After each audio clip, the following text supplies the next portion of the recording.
What up, though? What's popping? What's happening? What's going on? You're back in the lab with your favorite neighbor, your man, Marq Nash. He is I am he.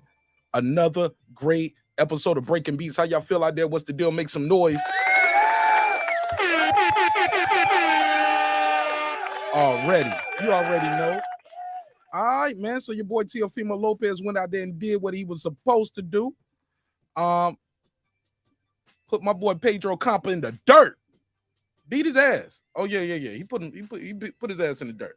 We're gonna run this show, man. I'm gonna run the show intro. We're gonna talk about right. Shout out to Papa Chulo in the chat, though. What up, Papa? Let me give him the drop. What up, fam? What up? What's popping with you? What up? What's good? Shout out to Ty in the chat. What up? Shout out to Clips. He was watching the show with me backstage. What up? Man, I'm gonna open these phone lines up.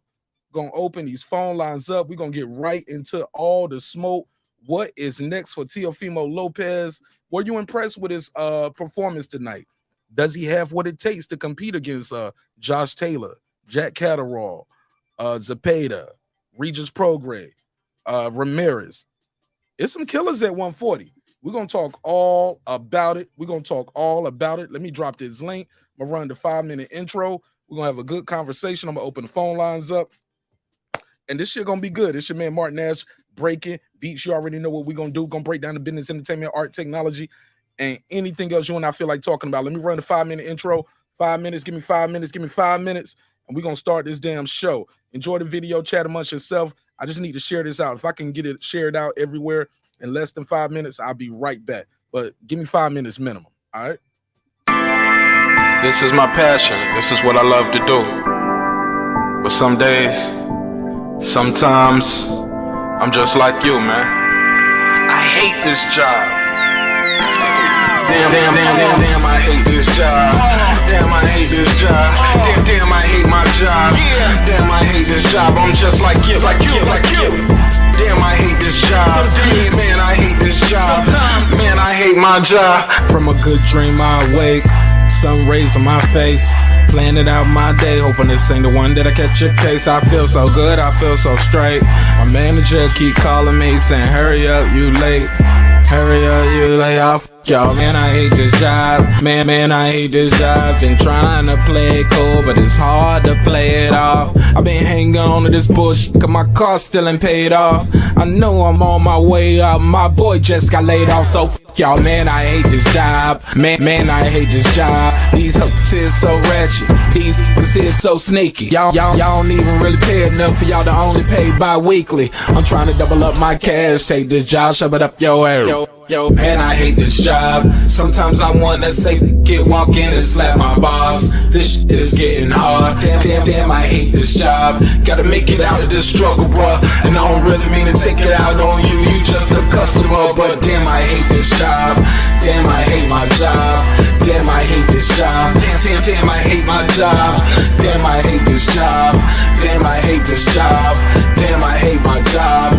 Damn, I hate this job. We're the reason why your stockholders always stay afloat. Yet I'm asking, are they hiring? Like everywhere I go, schedule will say 9, but I think it's fine if I clock in at 9:04. I work 40 hours a week plus overtime just to be bro. So y'all, man, I hate this job. Hate that I applied. So much has transpired since the day that I was high. Told me I could advance, but you were telling me lies. Gotta give your notice before I quit, but you don't say shit right before I'm fired. Damn, man, I hate this job. Sometimes I wanna say, walk in and slap my boss. This shit is getting hard. Damn, I hate this job. Gotta make it out of this struggle, bruh. And I don't really mean to take it out on you. You just a customer, but damn, I hate this job. Damn, I hate my job. Damn, I hate this job. Damn, I hate my job. Damn, I hate this job. Damn, I hate this job. Damn, I hate my job. Damn, I hate this job. You and your procedures, you and your protocol, you and your policies, none of that shit don't apply to me.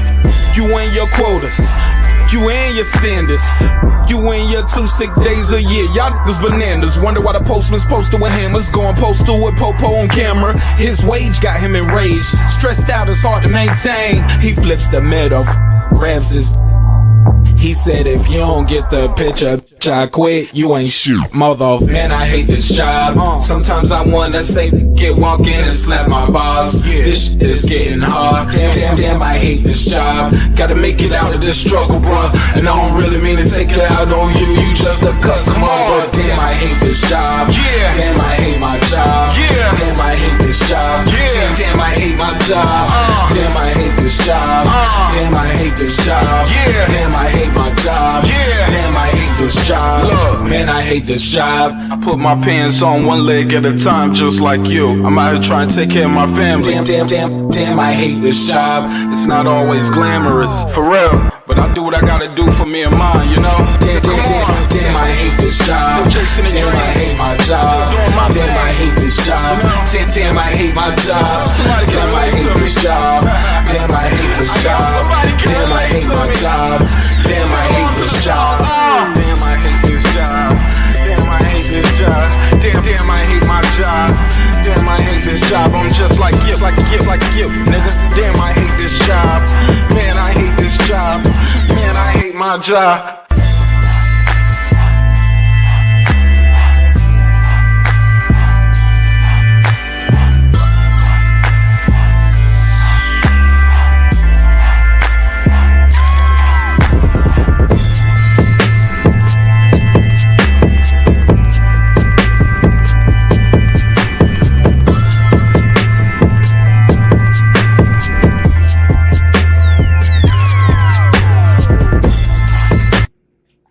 The views and opinions expressed in this program are those of the speakers, commentators, experts, and or the hosts.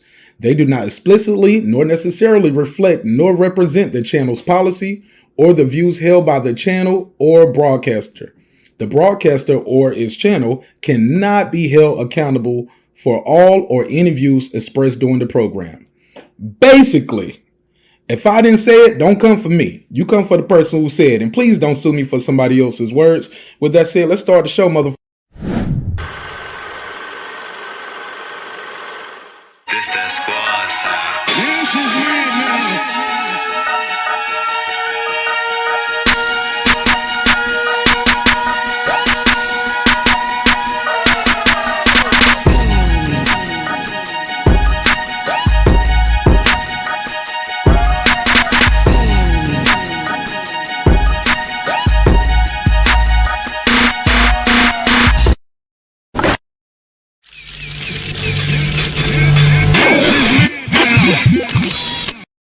Yeah, boy. What up, though? What up, though?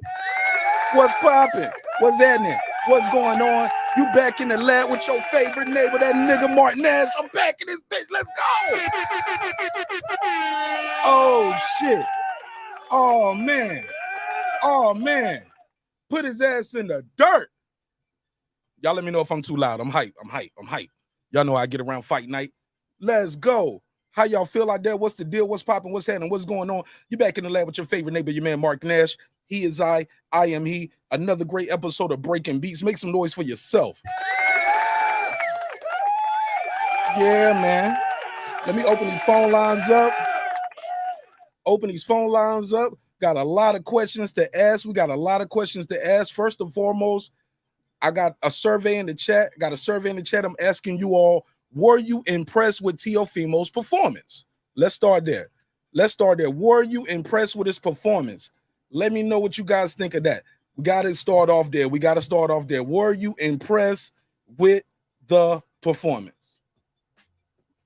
Now, we're going to start off with the good first, right? We got to show him some love. He got the damn job done, right? He did get the job done. He did what he was supposed to do against a guy who was ranked number 62 in the world. I mean, we hold up. Whoa. Shots fired. Is it too early? Shots fired. I'm just saying he was ranked number 62 in the world. Actually, he was ranked number 65 in the world when they made the fight. They moved him up to number 62 in the world. So we'll talk about that though. I got another question for you guys. Who is next for Teofimo Lopez? Is he based off what you saw tonight against a guy who's ranked number 62 in the world? Is he ready for the Ramirez, Josh Taylor, Jack Catterall, Regis Prosgrave, Zepeda? I mean, it's some killers at 140, y'all. It's some killers at 140. Is he ready for the? Oh, no, he did the backflip. He definitely did the backflip. Almost looked like he twisted his right ankle, like the way he landed. He landed like he went all the way down with it. Almost like, damn, like he didn't land all the way. But yeah, he did the backflip. Oh, it wasn't a backflip worthy performance. All right, we'll talk about it. Let me make sure I got these phone lines open. Let me make sure I got these damn phone lines open. My boy D Bevel in the champ. Let me do the phone. Let me do my shout outs real quick for all the members. What up? Because the show could not go on without the members. We got to have the members. So shout out. And during, I believe it's for a month right now, you can become a member for 50% off. So for $1.50, you can enjoy the live show. We do immediate live shows after our Monday, Wednesday, and Friday shows. I do a post-game show for members only. But let me do this shout out real quick. Yoel, what up? What up? That's Mighty Yoel, M-A-T-I Yoel. Shout out to him. What up? Shout out to Deuce Times. What up? Brandon Washington. What up? Born Supreme. What up? Karma Serene. Peace to you, sister. What up? Lisa Bells. What up, sister? What up? My boy, that guy Eclipse 330. What Blew up? my mind, brother. Blew my mind. Yeah, it blew my mind. Shout out to Clips. Clips watched the fight with me backstage. Again, too, we cover the big fights. If you are a member, you can watch the fight with me backstage. Lady Shan done them season all the way in the UK. What up? My boy Dub right side, he just joined the panel. What up? Jake Legault. What up? Rider of the Storm, I see you in the chat. What up? Bots and Lounge. What up? The Sweet Signs Examiner, my brother Tank, he's an architect. What up? Piotr just came back from Mexico. Shout out to my brother Piotr. What up? D Bevel the champ, he in the chat right now. Salute to you. Thanks for the super chat as well. What up? Rob G Films, what up, homie? What up? And my dog Derek Lincoln. All right, let's talk about it. Let's talk about it. I'm gonna open these phone lines up. Let me get to the super chat real quick. My boy D Bevel the champ said Teofimo sucks. Whoa. He won though. I'll give you the $2. You give him the $2. All right, pay him the $2. Oh, pay the $2. You can win the fight though, right? Only in boxing, man. You can win the fight and people will still be like, you suck, you trash. I get it though. I get it. Got my guy Dove right side. What up, right side? What up, Marq Nash? Salute to you, man. Salute to the chat. Did you see the fight? Absolutely. Did you see the end of the fight? All the way through? Did you see when they put our boy Kyle on the screen? Yeah, I seen Kyle up there, man. I was like, look at my boy Kyle. The boxing section on there. Yeah, that nigga should have had his boxing section shirt on. Facts. The day he don't wear his boxing section shirt at the fight, they put the camera right on him. Shout out to our boy Kyle. He wearing the damn Billionaire Boy Club shirt, but shout out to Kyle. He got his boxing section chain on though. Salute to Kyle. What up? Talk to me right side. I got a survey in the chat. What did you think of T.O.'s performance? Were you impressed? I wasn't impressed. But I thought he did what I thought he did exactly what I expected him to do. You know what I mean? The thing I didn't like, I felt like he kind of played with Buddy a little too much. He tried to showboat a little too much. And once again, if you listen to his father was like, hey, that's what we want to do. We want to impress the crowd, that type of thing. I'm cool with it. But at the same time, I thought he could have made the fight easier for himself. But he looked good in the fight. You know what I mean? Especially with this being his first fight at 40. The thing is I think you said it, the man was what, number 65, 62, something like that in the division. So we got to see. I don't know what he's going to look like against those elite guys at the 40 division. That's what I worry about. But I thought he looked decent in that fight. Yeah, man. You going too far, man. You didn't even get to I asked you one question. You answering all the questions I got on the whole on my docket right now. My bad, bro. I don't want to get into that part about the other guys yet, but that is a question I got for the people though tonight. So you got an echo too, right side. I'm hearing myself twice when I talk. Yeah, I don't know what that is. So I don't know if you got the YouTube still on in the back or what, but I'm hearing myself twice. Shout out to my guy Derek Lincoln. What up, though? Blew my mind, brother. Blew my mind. Yeah, blew my mind, man. This guy is ranked number 62, 65 in the world. I remember I was watching the fight with Clips backstage. It was around round 7, and I told Clips, I was like, "Oh shit, this shit ain't even. This shit is only 10 rounds. 10 rounds blew my mind, brother. Blew my mind. I did not know this was a 10-round fight until we looked at round 7, and I was like, Tio cannot go the whole fight with this dude. He gotta stop him. He gotta stop him. And right when I said he does the damn, hits him with a jab. Wasn't that like a jab that dropped him? He timed him right with a jab. Shout out to the boxing scholar. What up, boxing scholar? What up? So I see him timing with that jab, and I'm like, oh, he dropped his ass. Alden Johnson in the building. What up? What up? Con Shonery, what up? What up? Appreciate you cooking with Sir Singh. What up? What up? Ben Adams. What up? What's popping? Jose, what up, Riviera? What up? What's good, my G? Shout out to you. What up? Sneed in the building. What up? Appreciate you drumming for life. What up, family? What up? Kevin Bauer. What up? Andrew Charles. What up? Appreciate y'all, man. Thanks for following through. PJ, what up? What up? If you're a member, I already gave you a shout out early. I'm just trying to say what's up to everybody who I didn't speak to early. Brother man, question mark. What up? All right, cool. And shout out to Top. What up? All right, so that's everybody who, if I missed you, I'll try to shout you out as I go on. Actually, no, I didn't miss you. That was everybody. So look, let me say this, man. What do you guys think of? Did you guys see anything that Tio needs to work on with these guys? Because his dad at the end of the post fight said he didn't get hit. He got hit. That guy didn't have the pop. The guy definitely didn't have the snap. It was like Tio saw those punches coming. I didn't like a couple things I saw with Tio. I took some notes. I got my notes. It's 5 pages of rhymes in this motherfucker. But I got the, what do you say? 86 pages. That's a battle rap joke. Shout out to Cannabis. But I got some bars in here, and I want to know what y'all think. Am I tripping? As good as Tio looked, I don't want to see him getting hit because he was hitting that guy with clean flush shots. Let's start here. Let's take it down a notch. Yes, he did get the stoppage, but one of the questions I had right side, what did you think about Tio's how his power was translated moving up? Did you think he did a good job? Like, other than the knockout, of course, but it was times he was hitting that guy flush and clean, and the guy was just walking right through him. Yeah, I agree. That same one punch shit he put Comey in the dirt with. He put Comey in the dirt. One punch, bang. He didn't. It took like more of an accumulation to get this guy out of here. Would you agree? Absolutely. Tio, but the problem was he wasn't letting his hands go like that. He did a lot of pop shotting in this fight, and I felt like he could have let his hands go a lot more than he did.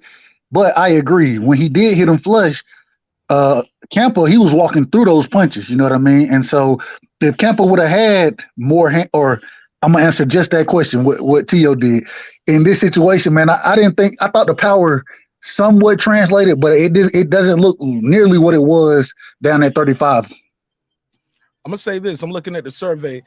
Smash the survey on your way in. I'm looking at the survey. People are saying they're not impressed with Tio. Were you impressed with Tio? So far, 52% are not impressed. 48% are. I will say this.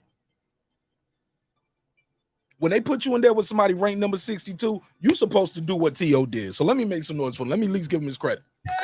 Gotta give him his credit. Gotta give him his credit. Gotta give him his credit. They got you in there with somebody ranked number 62 in the world. You want to move up to this division. You saying you got what it takes to be a champion. You wanted those bigger and tougher names. Show us that this guy don't belong in there with you. I don't have a problem with him pop shotting at times, because he's been out the ring for quite some time. And I'm sure, and he lost. Let's be clear. Got dropped, lost, had everything taken from him. Or like he was saying, they took it from me. They robbed me. They robbed me. They ain't robbed you, nigga. You just lost. I'm just saying. But I said all that to say this. To come back and do what he did, got to salute the kid, because I'm sure he was in. I was talking to Clips. Clips said he looked a little nervous on the way to the ring. Did y'all think he was looking a little nervous? Y'all let me know in the chat. Phone line's open too, and I got the link out there if y'all want to talk to me about this fight. I'm gonna change the survey up in a second. I want to know, what do you guys think is next for Tio? Who would you like to see him versus Ryan Garcia next? Two of the most hated, right? Some people say both of these guys are two of the most hated. Let them fight. See who that shit should sell, right? People want to see both of them get knocked out. I don't know if Ryan packed enough pop to knock out T.O., but I saw T.O. get hit tonight. And I think if Kambosos can drop him, I think Ryan Garcia, who's a naturally bigger guy, could drop him or hurt him. What you think, right side? I agree. I think that Ryan could hurt him. I would like to see T.O. go to the high guard more than he does. His shoulder roll is semi-broke. You know what I'm saying? He wants to use that shoulder roll, but even tonight, and I don't know what T.O. Senior was looking at, but I saw the man getting touched up multiple times, you know what I'm saying, by Campa. And my problem with that is I didn't think Campa had fast hands, and he didn't have great footwork either. And so for you to be getting touched the way he was getting touched, I feel like he can tighten his defense up. I think there are a lot of holes in his defense right now, and he can tighten that up.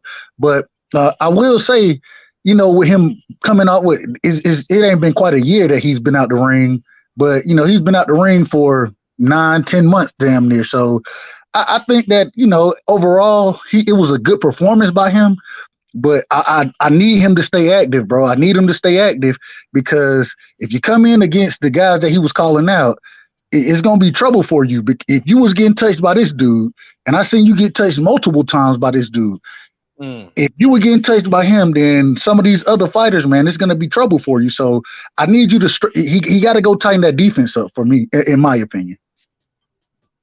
I agree with partially some of what you said, but I want to go with Ward. It's that shoulder roll is not that it's partly broken. I think Andre Ward said it best. A lot of these guys, they do that shoulder roll too early, round one. And you know what I'm saying? Like Floyd did that later in the fights, like after he done broke the guy down the controller. Floyd would come out that bitch, left hook, bam. He throw that left hook within the first 30 seconds of every fight, especially like look from that Corrales fight on. Floyd was throwing that left hook first 30 seconds to a minute of the round. Let me see if they can take this shit. If they can't take it, I'm gonna get their ass up out of here. Kevin Bauer, what's up, family? How you feel? What's the deal? Let me give you the drop. What up, though?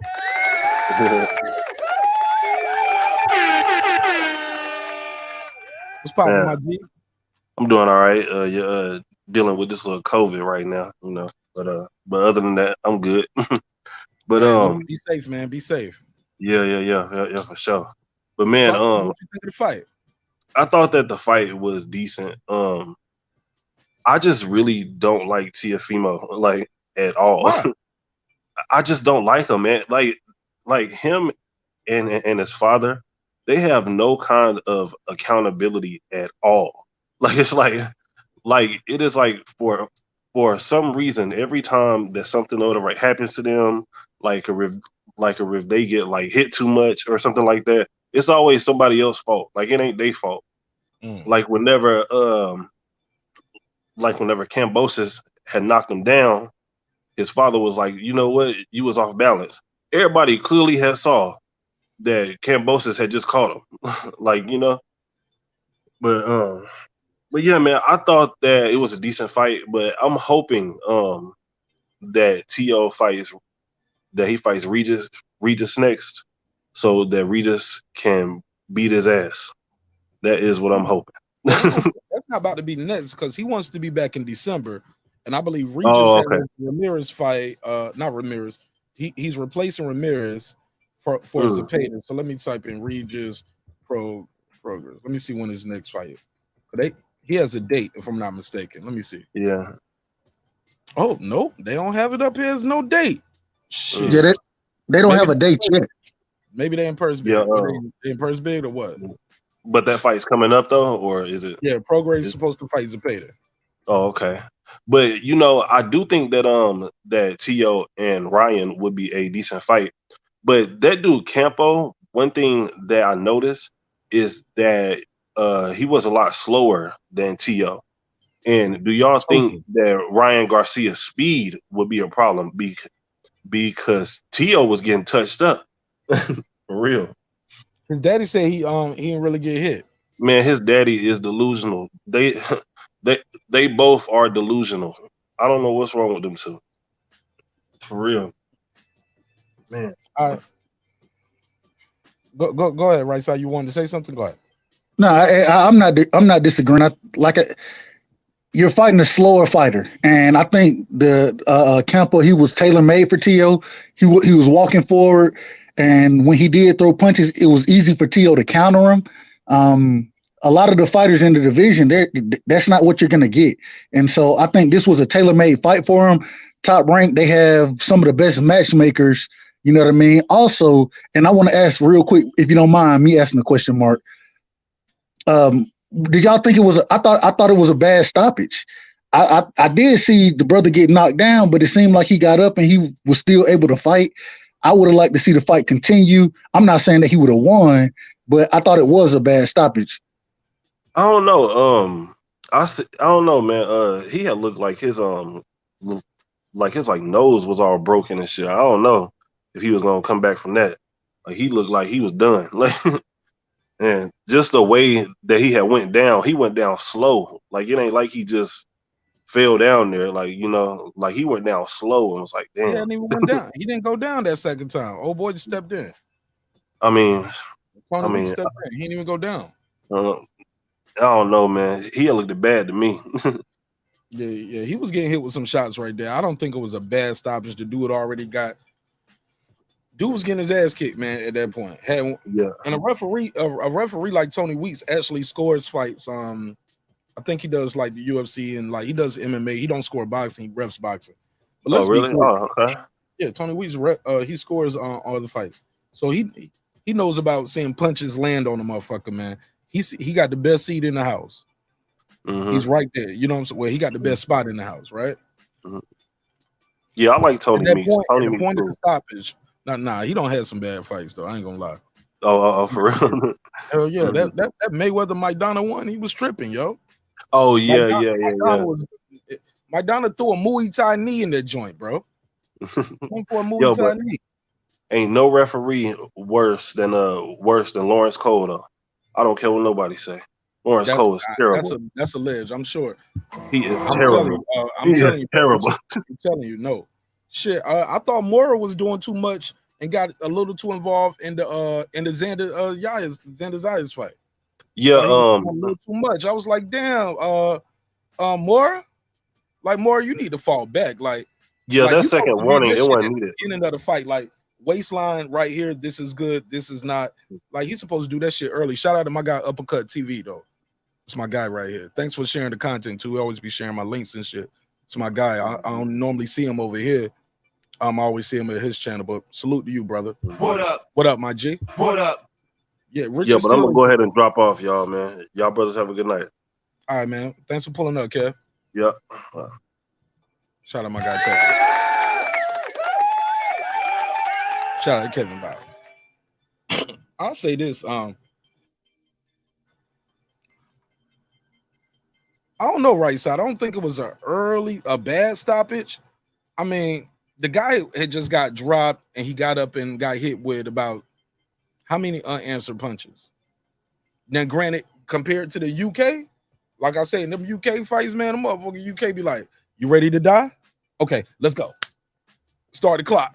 And then, man, I saw a motherfucker get his ass beat to death on that, what's that last card we just saw? What was that UK card that was the other day? Conley. Was it Conley? Conlon. Conlon. It was Conlon? Yeah. Who was on that co-main? Oh my God. Whoever was on that co-main was getting I can't remember. Was getting the dog shit beat out of him. They was letting him. I was like, bro, he was wobbly everywhere, bro. He was getting his ass beat. But reps, they let their guys fight. Let me see what they're saying. That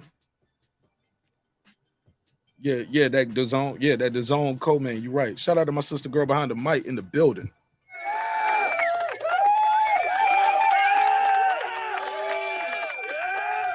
Shout out to girl behind the mic. I'm gonna shoot you a DM. Shit, you got time? I might do another topic after this if you up, just to get you involved. I ain't seen you in a minute. Conshana in the building. Go ahead, right side. You got anything you want to add about the fights tonight? Now, I agree with you about the Xander Zayas fight, man. I thought that was a bad stoppage as well. At the same time, and the scholar, he'll tell me, salute to the boxing scholar, he'll tell me I'm trying to get people killed. I understand it. And I just want to see if a fighter says that they good to go and they not wobbling and doing nothing like that. You feel me? Hey, man, let them fight, in my opinion. But I understand the refs, like you said, they have the best vantage point. So it is what it is. But I mean, I just think Tio, man, I think he played with his food tonight. I think he could have got an earlier stoppage than he did. But I think he played with his food to some degree. Peep this, though. Some would call it playing with your food, but some would say getting the ring rust off because you plan to come back in December. You're not going to get another 62 and 65 ranked opponent, bro. You're going to be getting those top 10, top 20 guys, right? You're not about to get tops, what was it, 65 when the fight was made. For some reason, they just moved him up 3 spots, and then he's number 2 in the world, 62 in the world. So you got to be. I think he needed to get those rounds off, homie. I don't judge him for getting those rounds off, even though you call it playing with his food. But I respect your opinion, though. The Boston Scholar, go ahead, right side. You want to reply to what I said? Yeah, it's not that I think when I say playing with his food, I agree as far as getting the ring rust off, but when you start showboating, when you start doing some of the other things, at one point in time, the man looked like he was trying to be Emmanuel Augustus. You know what I'm saying? So I think that's when I say playing with your food. When you start to showboat, that's the round he stopped him in, though. That's when you already dropped him. You know you got him hurt. He stopped him after that. I still think it's playing with your food. That's how I look at it. But hey, at the end of the day, in that round, say it again. Even if you knock him out, I mean, even if you knock him out, right? The referee he was, but 2 rounds before that, I believe he was in the corner holding the ropes. He was pulling a Tyson Fury in there. You know what I'm saying? I think he just played with his food tonight. Shot right there, right side. No, that was at the end of the bell. Right, I mean, right before the bell run, he got hit with a shot. He did some little shit like that. But that maybe he wants to be an exciting fighter, though. Maybe like a Roy Jones or Pernell Whitaker did those type of things. These guys are guys we call all-time greats. He said he wanted to be the greatest. Part of being the greatest, it ain't just throwing punches. You gotta be entertaining in there a little bit too, right? You got to put asses in seats. But we can't say that he want to be entertaining and all that, and he want to get the ring rust off at the same time. You know what I'm saying? We can't say both things. Yes, you can. Can't we? Yeah, because he got the ring rust and he got a stoppage, bro. It ain't like he went 12 rounds with the dude or 10 rounds. Stopped him in 7, bro. Stopped him in round 7. That shit right there, I think that was like a round or 2 before, but he did get hit with a shot. I think he was just playing it off a little bit. Plus the round is over, the bell rings. You know what I'm saying?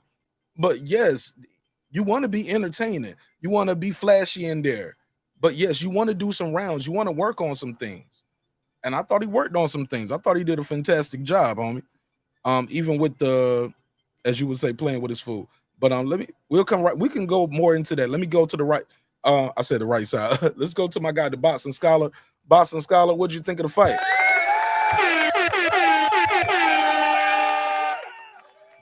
I don't think he was playing with his food. I think I don't know if you guys were aware of this, but somebody told me, because I missed the pre-fight build-up, but they said Tio only sparred for 2 weeks. And I'm like, spar for 2 weeks? So coming into this fight, he has ring rust. He only sparred for 2 weeks, which means he might not believe in his stamina. You know, the doctors came out and said he had something wrong with his esophagus. It was a lot of mental things playing on him tonight, which is why he paced himself. He didn't try to rush the knockout because he tried it in the fight with Kambosos and we saw the results. So he was more so pacing himself and trying to get back into the groove of fighting. I don't think he was playing with his food. I don't think there was there was a time where he like, I can get this fighter out here anytime I want. I think he was just sitting back, picking his shots and waiting for the knockout to come instead of trying to force it like he did in the Kambosos fight. So I don't think he was playing with his food. It was more so a matter of all the factors that I listed, the esophagus, the sparring for 2 weeks. You know, there has to be, if you're going into a fight that you know is a make or break for your career, right? And you've only sparred 2 weeks. You made all these goddamn excuses, so the eyes is on you, the pressure's building up. Because you know what this fight is supposed to do. You know what you're supposed to do in this fight. This is supposed to be food for you. It's supposed to be easy cake, like Floyd Mayweather would say, easy work. So when you spar 2 weeks and you have that in the back of your mind, you don't want to make a mistake and get caught with a shot. So you sit back and pick your shots like what he did. So I said something in the chat, man, and I'm paying attention, boxing world, because I'm listening to y'all trash T.O. for this win. The thing about the UK fans that most fighters love is they praise their fighters no matter what. If they would have fought fucking Peter McNeely, them fans would have act like they fought Mike Tyson. That's how they fans are. So I'm paying attention to you fans in the chat, and I'm paying attention on the other channels. Don't think I'm not looking. Go ahead, right side. You want to reply to that? Hey, Scholar, I agree as far as your standpoint, as far as the UK fans go. I agree with that. But at the same time, me being a fan of the sport, bro, I got to call a spade a spade. This wasn't no heavy hitter. You know what I'm saying? He wasn't no fluent mover. He was a tailor-made fight for T.O.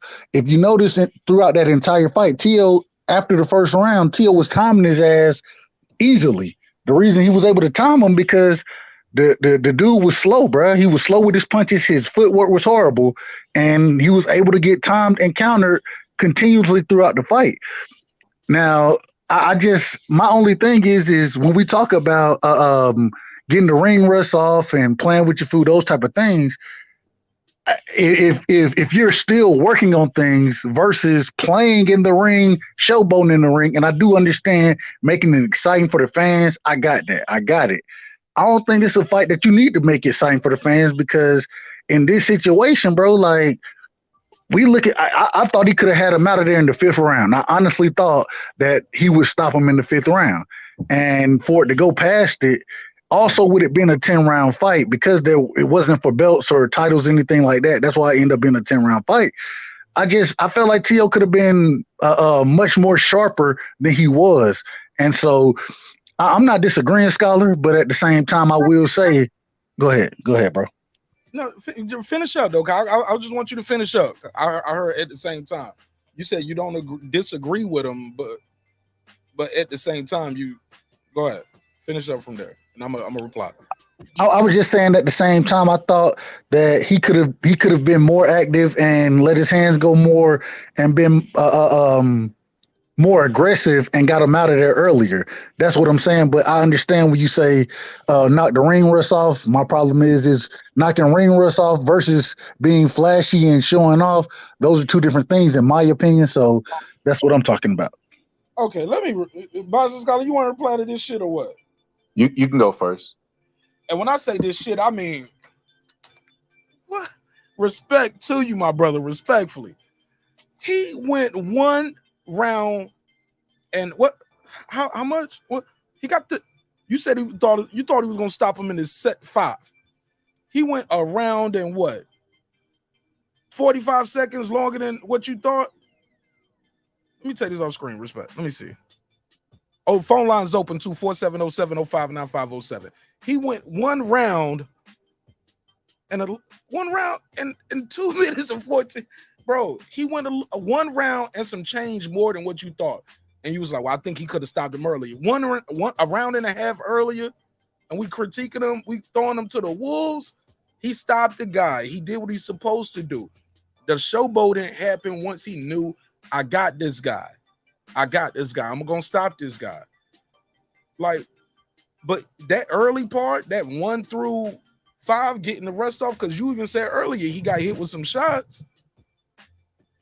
His dad even said, look, they don't call him Rocco for nothing, man. This guy's kind of dangerous, so we got to be careful. He can still hit. We throwing him away because he went 7 rounds instead of 6.5 instead of 5 rounds right side. Come on, right side. You don't think I'm not throwing him away though. No, I'm just saying, like, the performance. You don't think you judging the performance a little too hard? Any fighter, bro. Any fighter that I talk about, I'm gonna be tough on you. When I see certain things, then I expect certain things, and I think T.O. is a hell of a fighter. I think what he showed in the ring tonight was half of what he really can be, and so I was looking, and it could be ring rust, it could be the time off, whatever, but I thought he could do or he could put his shit together much quicker than he did. You know what I mean? So I'm not hating on T.O. at all. I think T.O. is a great fighter, but at the same time, I want to see him against these better fighters because tonight he was supposed to win this fight. He was in a fight he's supposed to win, and I felt like he knew he was supposed to win this fight, and he went to the showboat and shit. Hey, if you want to be a flashy fighter, that's cool, but don't do that shit against some of these better fighters, bro. Like that's my only thing. Don't do that shit. But he never did that before against those big guys. Like those, he didn't do that against Loma. He didn't go in there and playing with Cambosas. You get what I'm saying? But when you in there with a guy ranked number 62 and you can throw a punch from the first row and still hit him with it, oh yeah, you can play with this a little bit tonight. Get some ring rust off, work on some things, work on your clinching, because he damn sure was working on that clinching. I got to put a case on that right there. I got to give him a case. Got to put a case on him on that. I didn't like early on, he instead of getting out the way or just throwing the punch, he literally reached in for a clinch. I didn't like that. But look, he was in there with a guy, boxing scholar. He was in there with a guy that made him look like he was Roy Jones, Ali Pernell Whitaker, Mayweather all in one tonight. What you say? Yeah, there's a flip side to right side's argument, and you could argue that he could have just rode the clock. He could have just hugged and rode the clock. He was up on the points, but he actually went in there and finished the guy. So there's a flip side to that. He did what he was supposed to do with a guy who was supposed to do it with, because he could have easily just killed time, pop shot at him, tied him up, and went the whole decision to the fight, but he never stopped trying to knock him out. I think it's more a matter of the factors that I listed earlier, and plus you got to take this into account too. I don't know if I'm pretty sure both of y'all guys, since y'all are into boxing, go to gyms every now and then, hit on heavy bags. Go from a 100-pound bag to a 200-pound bag, and you'll see the difference. You'll get tired faster because the bigness can absorb what you dish out. I think that's the case for Teo tonight. I'm sorry, sir. Did you say bigness? Well, the weight could absorb it. Bigness, nigga. Okay, go ahead. You get the concept. You get my concept, though, right? Because it's a bigger target. I'm just saying bigness. I never heard of it, but go ahead. I'll get you. I'm trying to gloss over that. That's one of them Lenard bars. But I was like, bigness. Let me do my Googles. Is that a word? Blew my mind. Wrong button. They supposed to have been blew my mind, brother. Blew my mind, brother. Blew my mind. But go ahead. Punching on bigger targets will get you tired faster, as we've seen with Canelo versus B-Ball. And I think that might have been a case tonight too. He was punching on a bigger target then, and it could absorb what he had to dish out. So he got a little fatigued fast. I don't think he was playing with his food. I think he was resting. That's why he clinched, and then he would throw hard shots to try to get him out of there and just be patient. I don't think he was just in there with it like you said, right side, playing with his food. I think he was very calculated. He rested when he wanted to. And he did what he wanted to, and he controlled the pace and got the knockout, and that's what he was supposed to do tonight. The episode before this, I can remember I was in the chat, and OG Sheldon Moore was on here, and I told him that Teo's gonna run through him. Teo's gonna run through this guy, and y'all was like, "What do y'all know? What do you know that I don't?" Man, come on, man. I know how the business of boxing is gonna be the business of boxing. That's one thing you could always count on, and that's why the word tune-up exists. I knew coming in. I looked at his record. He had knockouts. I said, "Oh, so he think he's a knockout artist. He's gonna be opening up for power, and he's gonna be open for counter shots." And then I looked at his style. I said, "Oh, tailor-made. It's over." I went and bet. I bet on the 5th round, the 7th round, and the 8th round. If he would have made it to the 8th round, man, I'd have got $1,000, bro. 1,000. I'm gonna pull up on the referee that stopped it early, or stopped it early in your eyes, right side. I'm gonna pull up on him. But yeah, man, the fight happened exactly like I thought it was, and I don't think T.O.'s overrated. I think he's right there with the elite people. Timothy Bradley and his keys to victories brought up the shoulder roll, and the shoulder roll wasn't even a factor tonight. T.O. was just so fast he could just get in with shots and close the distance when he wanted to. He just controlled the range and the pace of the fight. Couldn't hurt him neither. Let's add that. The guy hit him with some clean, good shots. He just couldn't hurt him. Well, I say this: he hit him one time and T.O. smiled, and we all know what that smile means. That smile means, oh, you got some heavy ass hands. Or you got a clean shot in. Like, I can't even play that off. It don't always mean it hurt. It could mean like, oh, you caught me though. That was a good shot. Because if it was really that heavy, them eyes would have been like this. Oh shit! And we don't think guys get hit and their whole face be like, oh shit. Shit, we saw Wilder before the Fury fight looking like oh shit across the ring. That nigga eyes got big as hell. I was like, oh shit, he gonna lose. I was like, he about to lose, Clips. Clips like, don't say that. He was like, why'd you say that? I was like, Clips, he about to lose, bro. To answer what you said earlier about what Clip said, Clip was absolutely right. He was nervous, but all fighters are nervous. I bet you Campos was more nervous than Tio knowing he was a sacrificial lamb tonight. I bet you that shit. Okay, Rob G said bigness is a word. Okay. Put a case on me, nigga. Rob G, old smarty art nigga, don't did his Googles. Bigness is a word. Okay. I don't ever want a man tell me about bigness in his life, Rob G. I don't give a damn if it's in the dictionary. Don't ever tell me about another man's bigness, nigga. Get your ass out and put a case on you. Just for typing that in your search engine. I'm fucking with you. Go ahead, sir. Sen, you jump into the conversation. How you feel tonight, my brother? What's the deal? I feel good, bro. All right. Talk to me, man. Were you impressed by Teofimo Lopez? Yay or nay? No, I wasn't impressed. I do think that he did some good footwork. Like his footwork was okay. It was better than what he's done before, especially when he just got beat up the last fight. But yeah, his shoulder roll looked like a cinnamon roll, respectfully, and him reaching out to hug the dude. I ain't know, like, was this a AA meeting or what? Because he did so much hugging. I was like, I don't know what this is. Like he went to slow dance with him or what this was. I don't know. He just kept hugging him at the beginning of the fight. It made me feel some type of way. Mac. Come right back to you, sir. Mac, what up, though? Hey, what's going on, killer? Where you from, Mac? Man, where you from, Mac? Baltimore. Mac from Baltimore. Salute. Peace to you, brother. Talk to me, man. What's on your mind? What you think of the fight? Man, he pretty much went how I thought, but I wasn't impressed with Lopez, man. And it's fights like this that I see why the UFC is as popular as it is, because I'm not a big UFC fan, but the few times that I do watch it, I have yet to see these sacrifice fights or tune-up fights. And Tio lost me. I mean, he fought a hell of a fight when he beat Loma, but when Cambosa beat the shit out of him, and which he did, then he's going to come in the ring and make an asshole talking about he should have won and everybody knew he won. No, Cambosa beat the shit out of you. Be a man, take it. But you know, I hate front runners. That's what I mean. Just go in there, be about your business, no excuses. And then at night he prancing around like he Sugar Ray Leonard or somebody fighting this dude ranked whatever he was ranked. I know it wasn't top 50. 62. But 62. And I mean, he did what he's supposed to do, but so what? He a boxer. That's what he get paid for. And the last thing, man, ESPN. This was a Mayweather exhibition almost, right? This one of those Mayweather exhibitions. Maybe not as bad as Mayweather last couple of fights, but it got pretty close.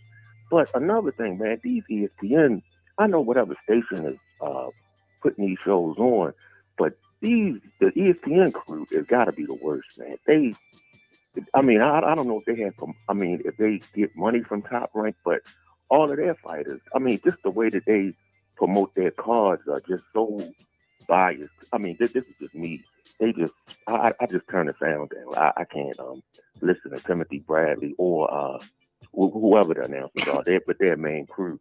But their presentation is so ass kissy, and just the way to build this fight up. It's come on, man. It is what it is. But I wasn't impressed. I wasn't impressed at all. He did what he was supposed to do. But I don't want to. Just the next time when you do lose, don't get in there and cry. That's a big turn off to all the fans. I'm pretty sure I ain't the only one to feel like that. And then at night he Ali, but when he lose, I almost died and all that old bullshit, man. Just fight and just get in there. If you felt that bad against Cambosa, why you take the fight? You know, come on, man. People gonna call you. I said, he did his job. He did his job. That's all I give him.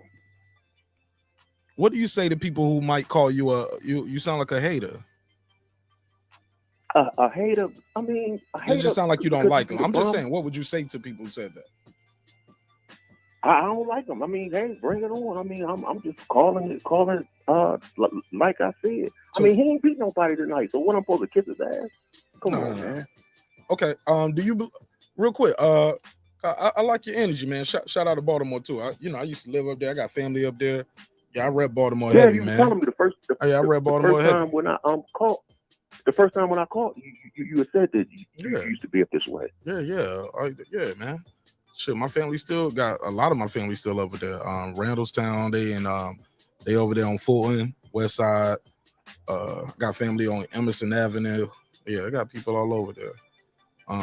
But man, and then even though this ain't the T.O. fight, I just hope that Garcia, they don't use 140 as an excuse not to fight Tank, and I'm pretty sure that's what it's looking like. It's I mean, well, they at 140 now. They ain't going back to 135, Mac. We ain't doing that, man. No, but Tank still is at 135.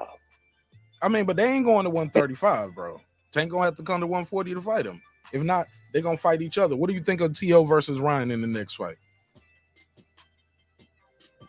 As bad as I don't like Lopez, I would have to, until Ryan Garcia fight anybody. I would have to go with Lopez, and I mean, good. You know what I'm saying? Would you? No, not about who wins. What do you think of that matchup?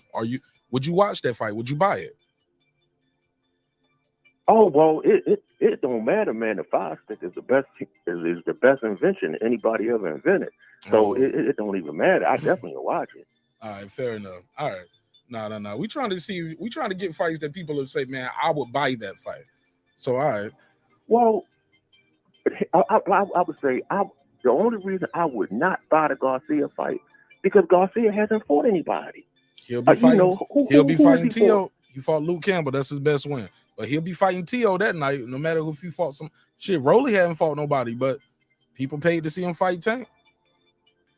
Yeah, I mean, Tank is a draw, but at least Tank, you know, they come in with the ruckus, and you're going to be entertained one way or the other. Somebody getting carried out on a Tank fight, but the Garcia Lopez, I would have a lot of respect for Garcia if he did fight Lopez. You know, because it's time for him to step up his competition level. But again, Lopez, he did okay. I was impressed with Lopez when he beat Loma. I had to give it to him for the hell of a fight, but that Cambosa fight just left such a sour taste in my mouth, as you could tell. I don't ever want you to tell me about anything in your mouth.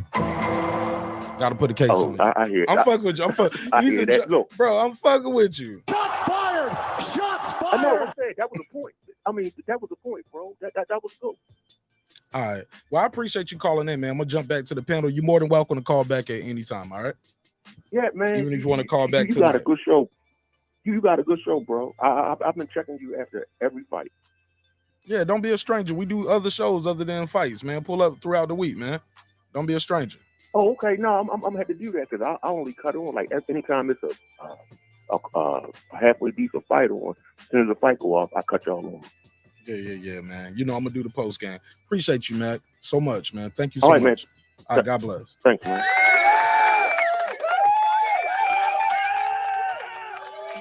You know, I had to joke with him that one time. I had to joke with him that one little time. My wife was like, nigga, I would never call your show. I'll be walking on eggshells. Like, is he gonna make a joke about me? I'm like, man, it's okay. You part of the show now. It's all love. It's all love. All right. Somebody said, Mac. She said, this man, call in, fam. The Figaro said, this man Mac is biased as fuck. Possibly, yo. Call in. Anybody support T.O. out there? Call in. I think everybody on the panel don't shit it on T.O. tonight. Not me. I was gonna say respect to Mac, but respect, Mac, not shitted Mac, on him. You full of it, man. And I'll tell you why you full of it. Because I heard you out of one breath say boxing is the best thing that God ever created. But then on the other hand, man, this is deep. No, I thought he said the box. I thought he meant like as in like he gonna steal the fight. I thought he meant like a fire stick, like the box. Well, even that, he not even supporting with his dollars. And then he's complaining about I didn't know he said boxing is the best. I thought he said boxing, but he was complaining about the fight that we saw tonight, right? So we could just take that out. I could just address this part. He complained about the fight that he saw tonight. Like you brought up, Tank fought Rolly and everybody showed up. And when he knocked Rolly out, there was no complaints. Nobody called in talk about, I didn't like the way Tank looked tonight. Why the boxer keep putting fights on like this? Rolly wasn't anybody, but because he admitted, he said, I don't like him. And what? Because you don't like a fighter, you have bullets in the chamber already for this performance. If he went out and knocked him out in the first round, you would have been like, man, that he was supposed to do that. I don't know why boxing keeps putting fights on like this. Then when he goes the rounds and sets up the knockout is, man, why boxing keep putting fights on like this? You can't win when they don't like you. It's nothing you can do besides send them $1,000 and they'll still complain.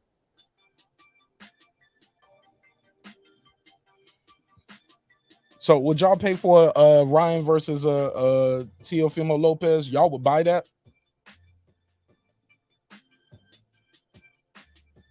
Yeah. I was about to play the crickets. I was like, yo. I was like, would y'all buy it? Motherfucker. I was like, yo, where everybody at?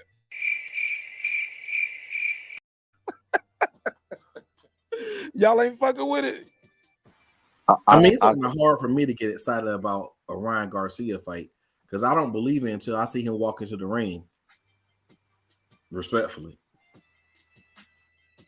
I think Ryan Garcia is a problem for anybody because of his height and his speed, and he's still filling out. And as far as his frame goes, and I think Tio is the elite. I said this when he lost to Cambosis, and everybody was shitting on him. It's because they was waiting for his ass to slip on that banana peel because they didn't like him no way.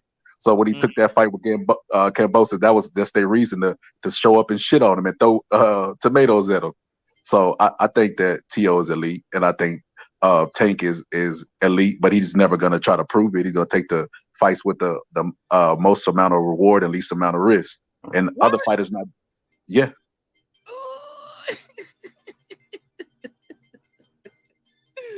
Damn, they about to come for you. So you saying Tank is out here ducking niggas?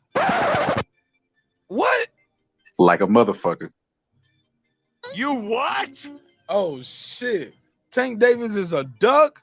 You what? Oh man, I never heard of that. I didn't know that's what they were saying. That's what they saying out here. I never heard of it. All right. Phone lines open 470-705-9507, 470-705-9507. You rocking with the best. Oh, yes, it's your man, Marq Nash. Got Sir Senior on the panel. My guy, the boxing scholar, is here. Tonight, he's going by the name of What Makes One a Scholar? And we also got my guy, Dub, right side. Wow. Right side, Tank Davis, a duck? What's going on with that? That's what they be saying in these streets? Where I've been at. Yeah, no, that's what they say in the streets, you know what I'm saying? But Tank, I don't believe Tank ducking like that. And I'm not gonna put that on his name.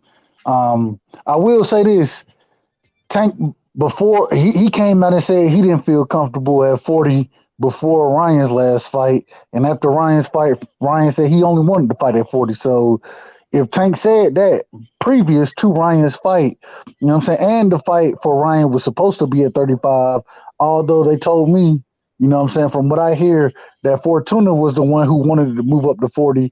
That's two fights for Ryan that's at 40. You know what I'm saying? Well, one was at a catch weight. I believe it was like 38 against Tago, whatever his name is. And then the other fight was at 40. I still think that because Tank is the money man, you know what I'm saying? Like they tell me he put asses in seats. I think the fight has to happen at the weight he wants to. And from what I'm hearing, you know what I'm saying, that it is interesting because people I'm talking to behind the scenes, they're saying that Oscar don't really have too much to do with this fight. It's Ryan's lawyer who's really trying to make the fight happen with Tank. So I think that fight, it has a chance to be made, and I hope it gets made because that's a good fight for boxing. And if it doesn't get made, I think that Ryan versus Tio is a good fight for boxing. So I just want to see the best fight the best. That's it. Go for it, boxing scholar, Sir Senior. Jump in.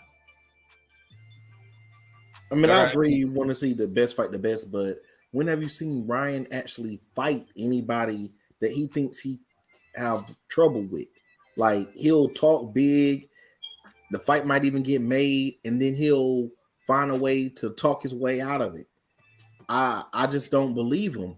Well, I don't believe him. We have seen him with a cast on, though. He did really have an injury. We did see that, right? We did see that happen.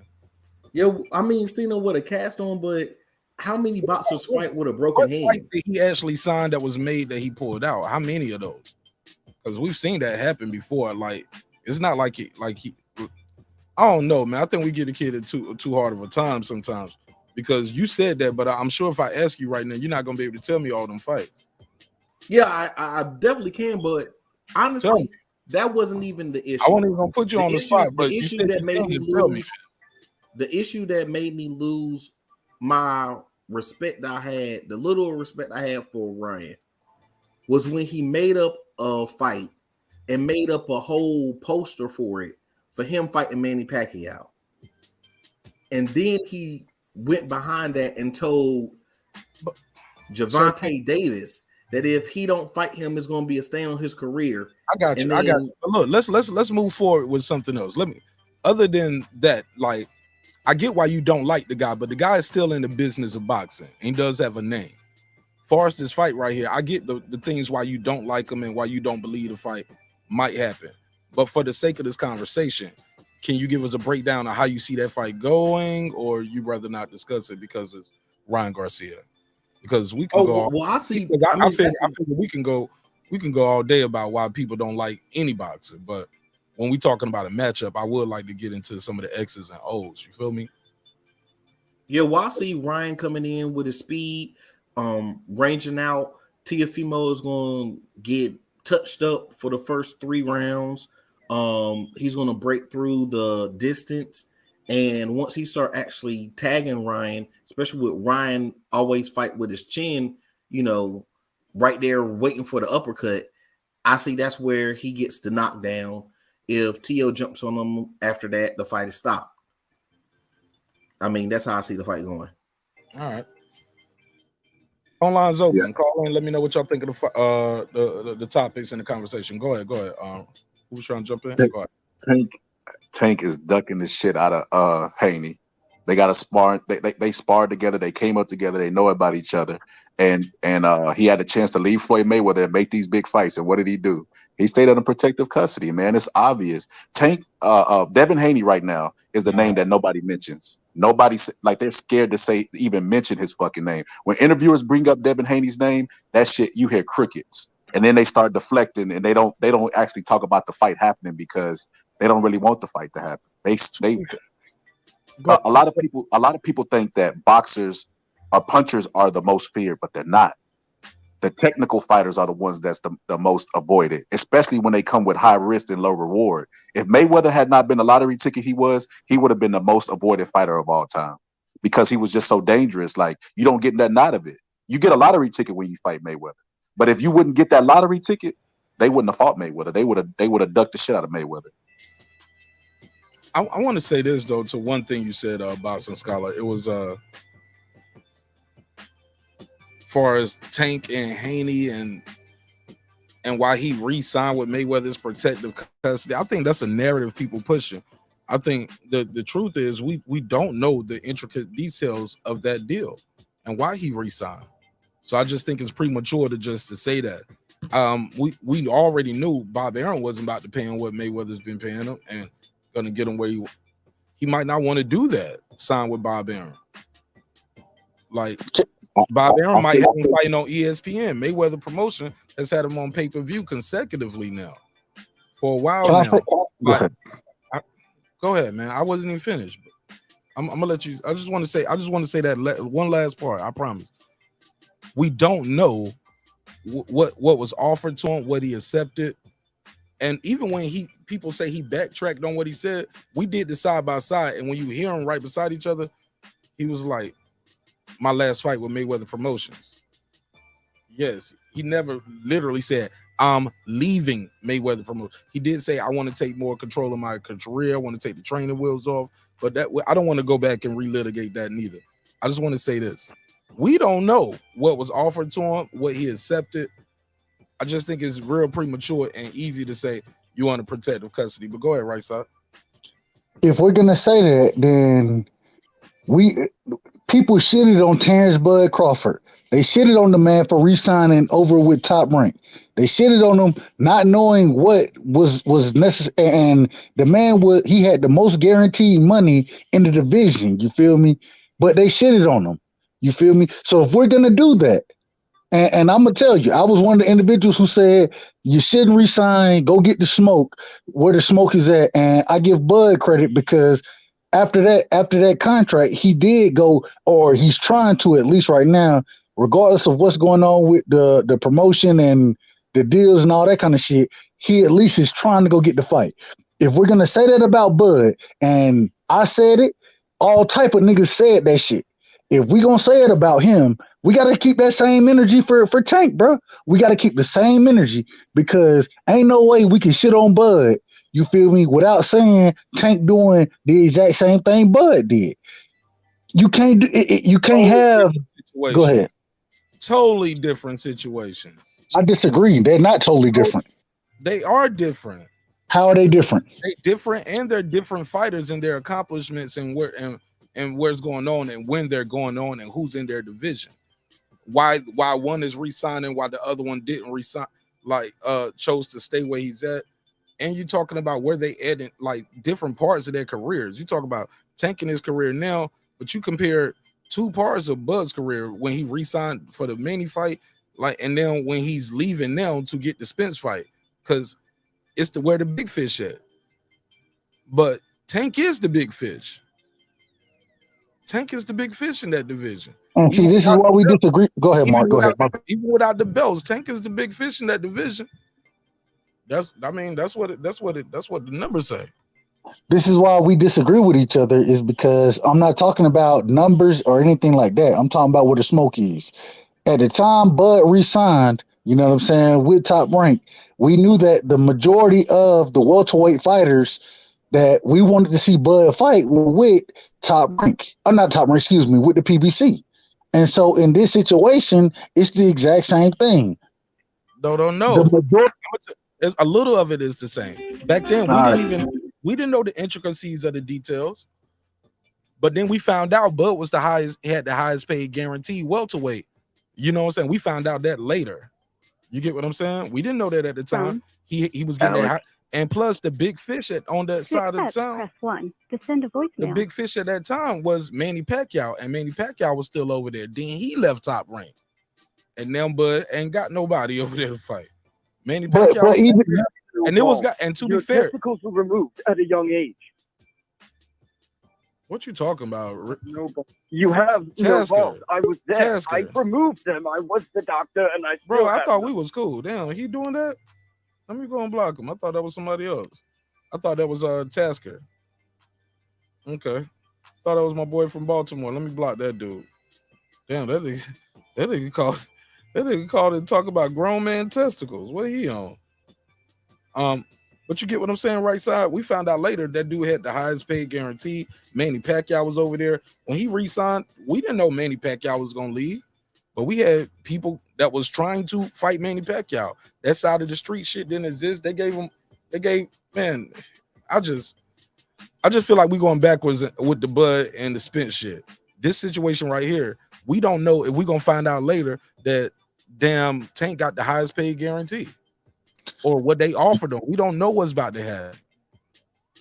Not getting into the contract talk, man. I'll just say this. I watched the boxing world erupt and explode when Charlo was on Mike Tyson's show trying to explain to him the business of boxing, and it don't work with call-outs. I watched him say he was scared, he was ducking.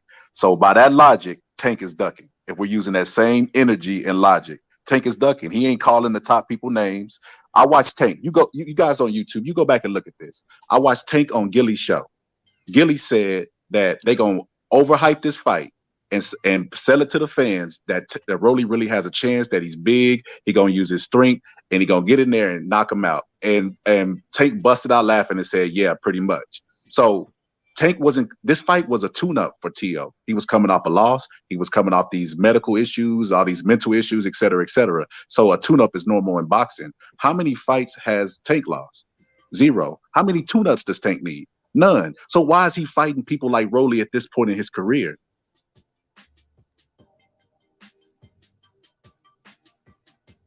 Oh, I can tell you. I can tell you a couple reasons why you fought Rolly. Matter of fact, I can tell you a couple million reasons why you fought Rolly if you want to put it in dollars. But Rolly, a lot of people don't understand this too. The way fights work too. The way this shit works with promoters, when you got a guy who fights the same weight class in your fight, you guys, Rolly had a regular belt, right? What didn't he have a regular belt at one time? What belt was that? Or interim belt? What belt what interim was it? A WBA interim at one point? Yeah, he had the WBA interim. He was Tank mandatory. All right, now to bring it back home, T.O. just fought a 10-rounder with a guy who's ranked number 65. Then they moved him up to number 62 in the world, and saying he's the greatest and he's undisputed. The greatest. I'm the best of my era. I'm trying to be 2-time undisputed.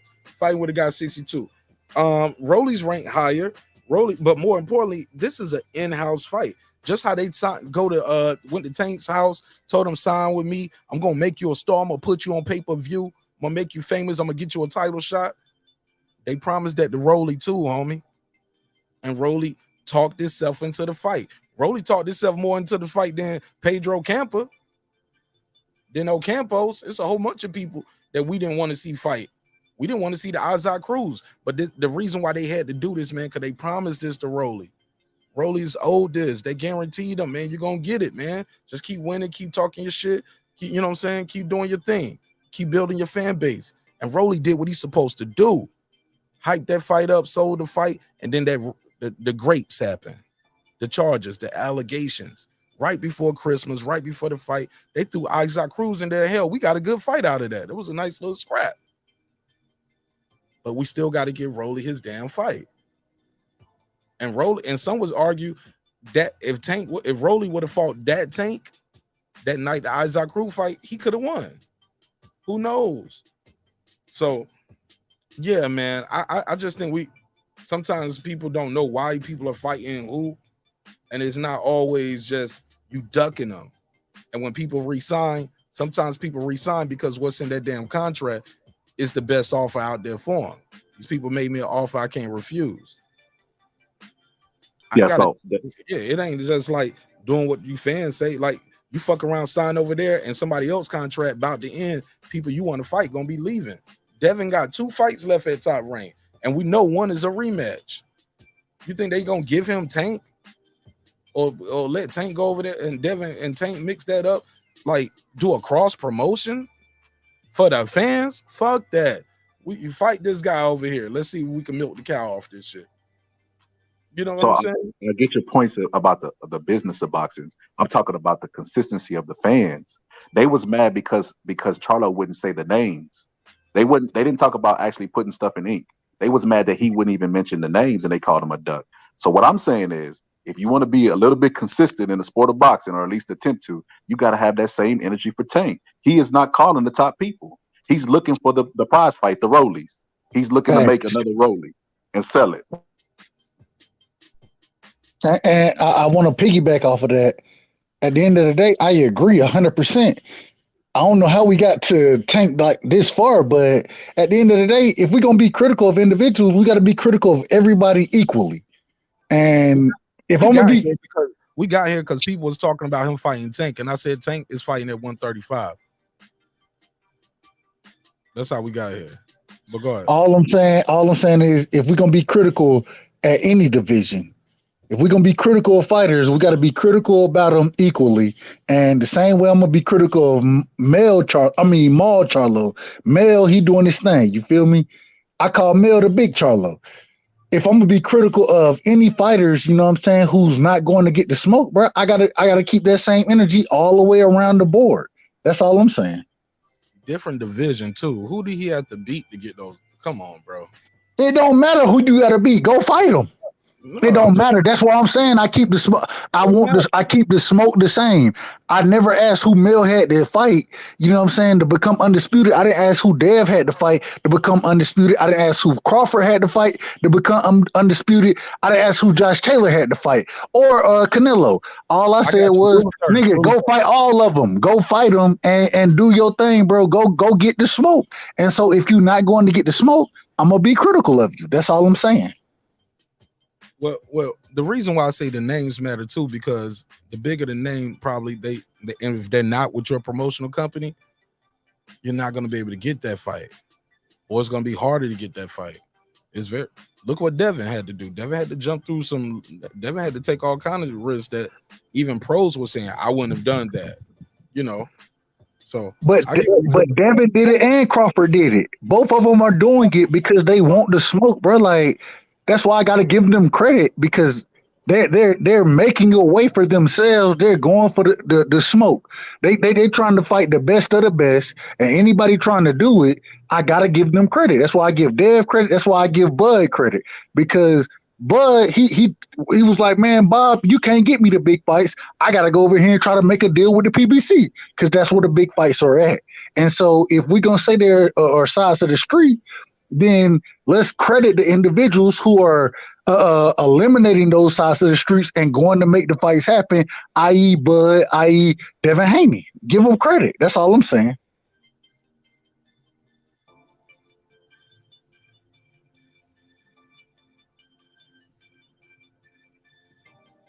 Y'all still there? Yeah. I'm here. Go. They got quiet in the bitch. I thought my internet froze.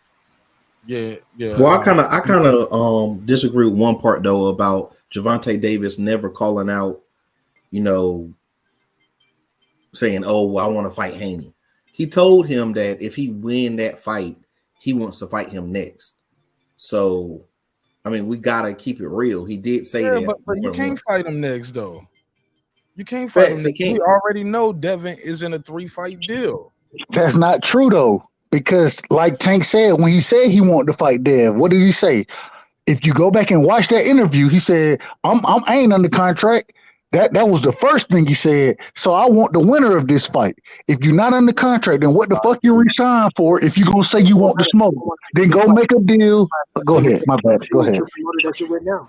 If you don't care to go and try to make the big fights happen, what's the point of even leaving your situation? You might as well stay there and be loyal to Floyd if that's the case. That's what Devin told him. That's what Devin told him. The video stuff, bro, you talking over. I'm gonna reset it, bro. You kind of talking over the video now, my G. The whole Mayweather Gervonta split. I mean, it don't matter. If you don't want to make the big fights happen, you might as well stay with your promoter that you're with now. If you don't care to go and try to make the big fights happen, what's the point of even leaving your situation? You might as well stay there and be loyal to Floyd if that's the case. Yeah, he's an email chat. He's fighting because somebody mailed him the belt. How is that? Did that ever happen in boxing before? And he's talking crazy. And he still got, come on. So if you win, you said all that. If you win, I'm not out my contract. Let's make the fight happen. Since you was wanting to talk crazy, let's do that. I want to fight you if you win. Devin Haney. I love it. There you have it. Go ahead, right side. What did he say? I'm not under contract. I'm not under my contract. Oh, you said I'm not out of contract. Oh, you said he's not out of contract? What did he say? What you thought? I thought he said I'm not under contract. Maybe he said I'm not out of contract. Maybe he's saying that he was under contract. But if that's the case, then go ahead. Go ahead. My bad. I mean, well, we know he was under contract at that point, and so that he couldn't say I'm not under contract. He was under contract talking about that fight right there. But he said that they're making me fight Rolly because they know this is my last fight with them. That's what he said. And so when he's saying what he's saying there after the Rolly fight, because he knew that the Devin and Kambosos was going to happen after his fight. I believe he was saying that he wasn't under contract. He can make whatever fight he want to make happen. But maybe I read it wrong. Educate me. Because he did another interview after that and said he was still with Mayweather Promotions. He was like, no, I didn't say that. I said this was my last fight with them. But anyway, I don't want to go too far. We're going way down. What's the HLD? What is popping, homie? Shout out to the homie HLD. What up? It's my guy right there. How you been, homie? I ain't seen you in a minute, man. This is my guy right here. What up? HLD, we got a lot of TO hate going on around here, man. Shout out to HLD. The link pinned at the top, too, if anybody want to pull up. The link is pinned at the top. Or you can call in 470-705-9507.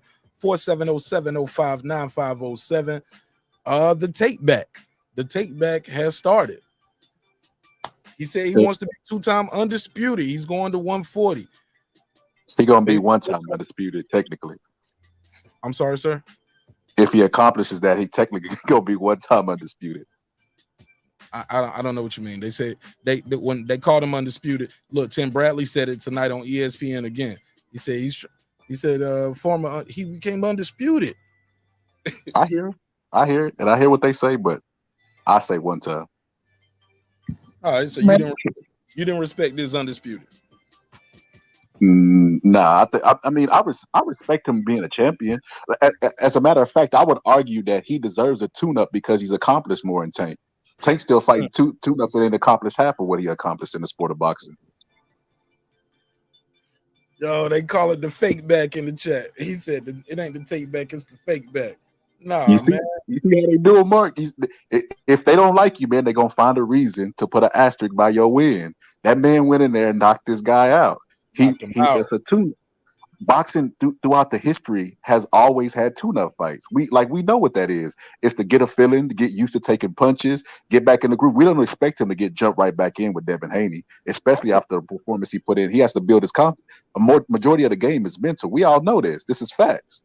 But at his point in his career, he's accomplished more than Tank. Tank is still fighting tune-ups. I can't wait to see Tank's next opponent. It's going to be somebody that they just found at Tank is a 3-division champion. Never unified. He's never been unified. He was a champ at 2 divisions at the same time. A super champ at 1, then took somebody else's belt, became a regular champ at another, went up in weight, took somebody else's belt, came back down. He defended his super like that shit right there. Like we don't give him credit for that. Hell no. Against who? Oh, man, y'all gave Canelo credit. T.O. went to the man. Y'all hating on the black man. No, T.O. went to the man. The man of the division that everybody was ducking and took his fucking belts. The fight wasn't even close. He beat the shit out of fucking Loma. Everybody was ducking Loma. But Floyd said out his own mouth. But everybody knew, but people were saying Loma was beatable anyway. Devin was chasing him. He was like, I'm gonna start calling him Nomachenko. That's the only person. That's the only person I think that really mentioned his name and actually really wanted to smoke. I think everybody else used his name for clout and they go fight somebody else. They say Lomachenko because T.O. did it though, so we can't say everybody else. No, T.O. went and fought him, but when Tank was presented with the fight, what did Tank say? Oh, they trying to set me up. They trying to set me up. How the hell are we setting you up, putting you in the big fights? How are we setting you up? And that's when Floyd went to the whole. Go ahead, bro. My bad. When you said with the set me up part, that was with Loma. Oh, I thought he said that on Twitter, and he was talking about when he was beefing with his promoter. He was like, when he fought Pedraza, he said it felt like a setup. They would set me up. Floyd Mayweather was like, we want to try to make the fight with Loma, and Tank when Floyd said that, he said they trying to set me up. They trying to set me up. And so if I'm looking for the big fights, bro, how the hell is any of my fights a setup? I want all the smoke. And so at the end of the day, bro, I need a link for that. I'm on my phone right now. Tomorrow I will send you the link. I need a link for that. Like, don't send me no YouTube nigga telling me about it. Like, send me the tweet or the video of him saying it. Will do. Yeah. Hey, Mark, if he said it about the fighter that you talk about, that's even worse. How you an elite fighter? He said that after the fight. Like at that time, he said at that time they put me in there with Pedraza. It's something about like I wasn't ready. I remember that tweet, and I can find that. Is that talk from an elite fighter after the fight? You say they try to set me up. I don't think he thought he was elite at that time, and some would argue he's elite of this era, I guess. Elite of his division in this era, but all-time great. I like Tank Davis. Y'all know I rep Baltimore hard. That nigga ain't no all-time great though. And I don't even know if he's a modern-day great yet. He ain't no Mikey Garcia. Respectfully, he's not. But the motherfucker's exciting. He put asses in seats. He's entertaining. He's flashy when he do it. And nobody. Hey, look, right side. Don't nobody be saying Tank Davis be playing with his food, putting his hands behind his back. Nobody said Roy Jones played with his food. They just like, oh, that motherfucker's exciting. HLD, what up, homie? What's popping with you? Welcome home. What's good, Mark? What's good, everybody on the panel? Man, the take back is on, nigga. The take back. Hey, man, it was what it was, man. One of the guys on the panel was saying it was a tune-up fight. You know what I mean? It's a measuring stick fight. It's to see where this young man is, and that's what Top Rank set him up to see where their investment was at. And they did you good know, business. you know, that's what it was. Is to see where he's at. And you know, he did what he was supposed to do. So yeah, I mean, is it spectacular? Well, I mean, we got to know against who it was, but he did what he was supposed to do. Yeah, that shit was spectacular. I'm glad he did. It won't bore him with just, okay, I'm gonna just go in there 1-2s and uppercuts and all that. Oh no, it was not a boring. It was not boring. Even like he gave us a show at times. He was doing little shit in the ring. I was like, okay, the nigga did the damn George Foreman guard playing with it, like Rice I said, playing with his food. But Teal crazy, man. Teal's crazy, man. That's Teal, man. That's what Teal is. I want your take on my opinion, HOD. I thought he did all of that once he knew he had control of this guy. He's like, it's only a matter of time. This guy can't hurt me. He's not gonna take this shit I'm giving him all night. He gonna get full. He ain't gonna eat it all night. Pause. I was scared he was gonna go off a little bit early because there was a couple of moments where he was about to like no, man, take your time. But then once he knew that it was really in the bag, then that he gave the fans what they wanted. You know what I mean? He gave him the Teofimo show, and that was that. And he stopped the guy. I mean, what more can you expect? What more do you want? I mean, there's nothing else more that you can expect for him to do. I mean, shit. What else you want to do? Fight with one hand behind his back to be, you know what I mean? So he did what he was supposed to do. We saw where he's at. The main thing that we all wanted to actually see was more is his mentals. You see how he was because he was thrown off a lot last time. And shit, if he fought like this versus Kambosos back then, he would have won that fight.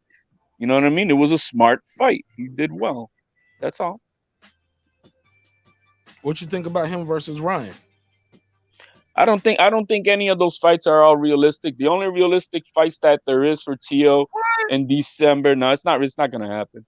The only realistic fights is going to happen with Teo in December, especially because it's got to be a pay-per-view fight. Yeah, it would have been great with Ryan, but I doubt that's going to happen.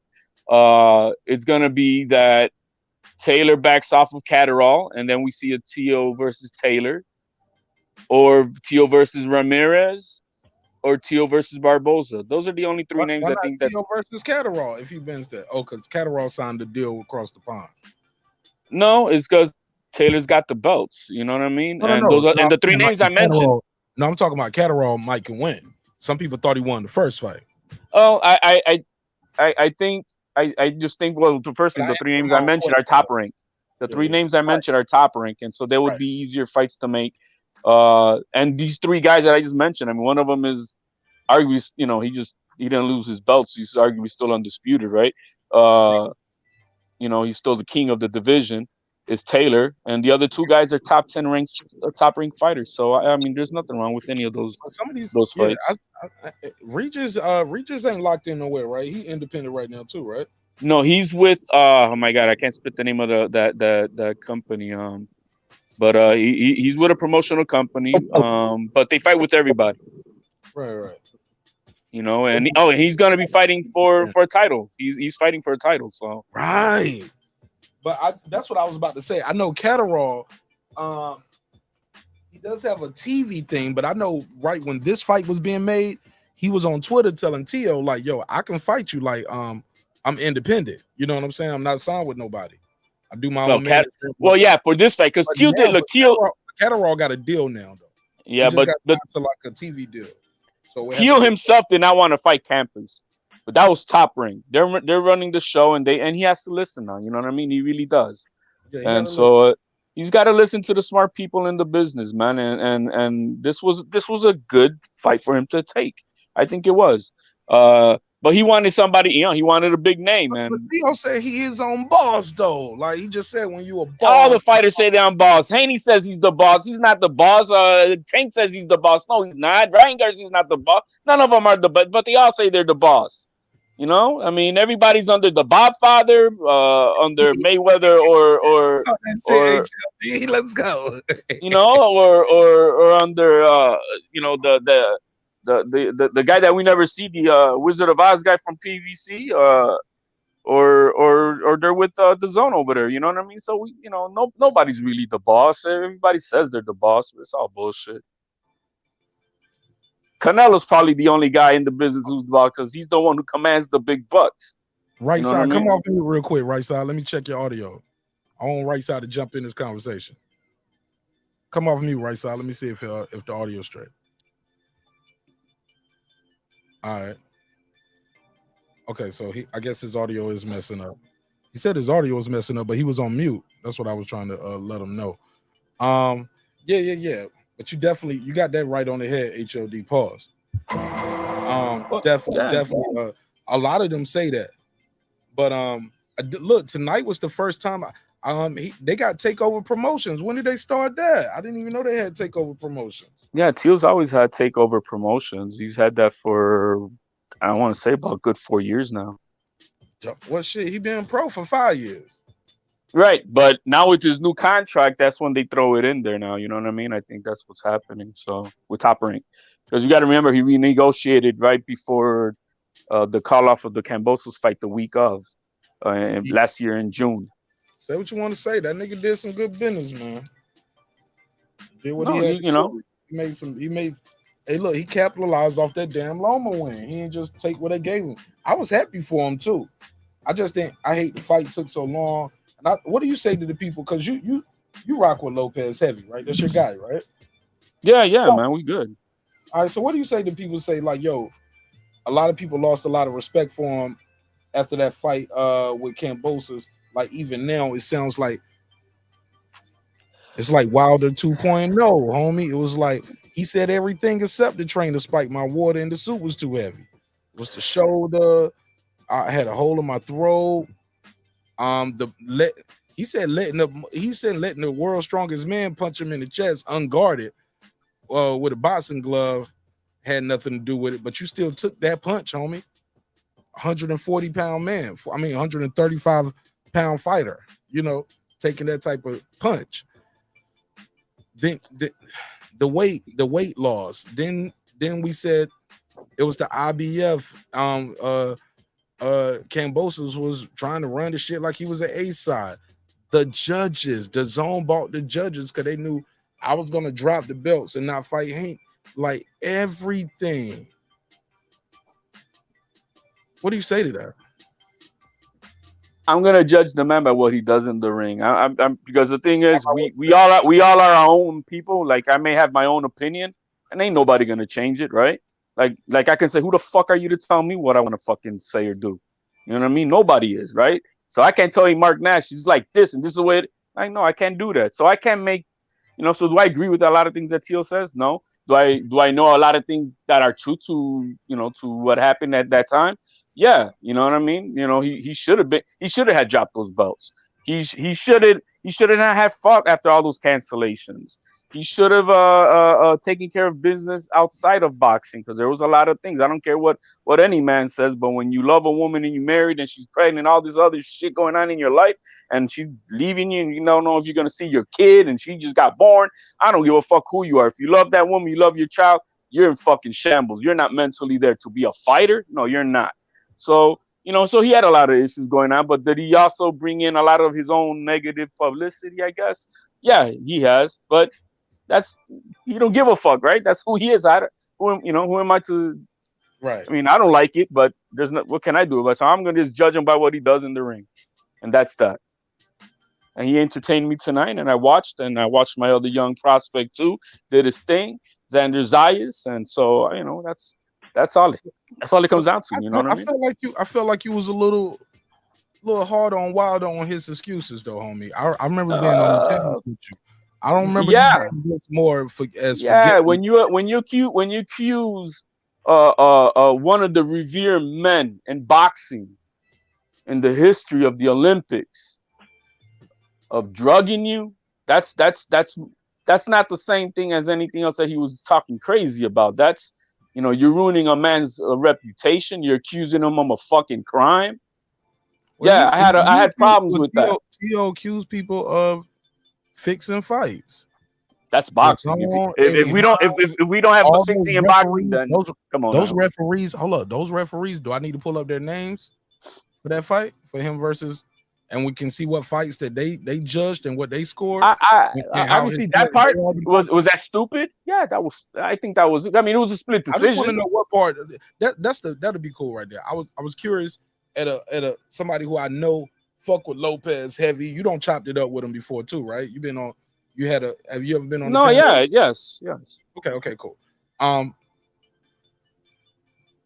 told Senior that. I've told Senior himself too. Okay, you know what I mean? There we go. So for those who don't know, what part of this you think he's a little delusional on?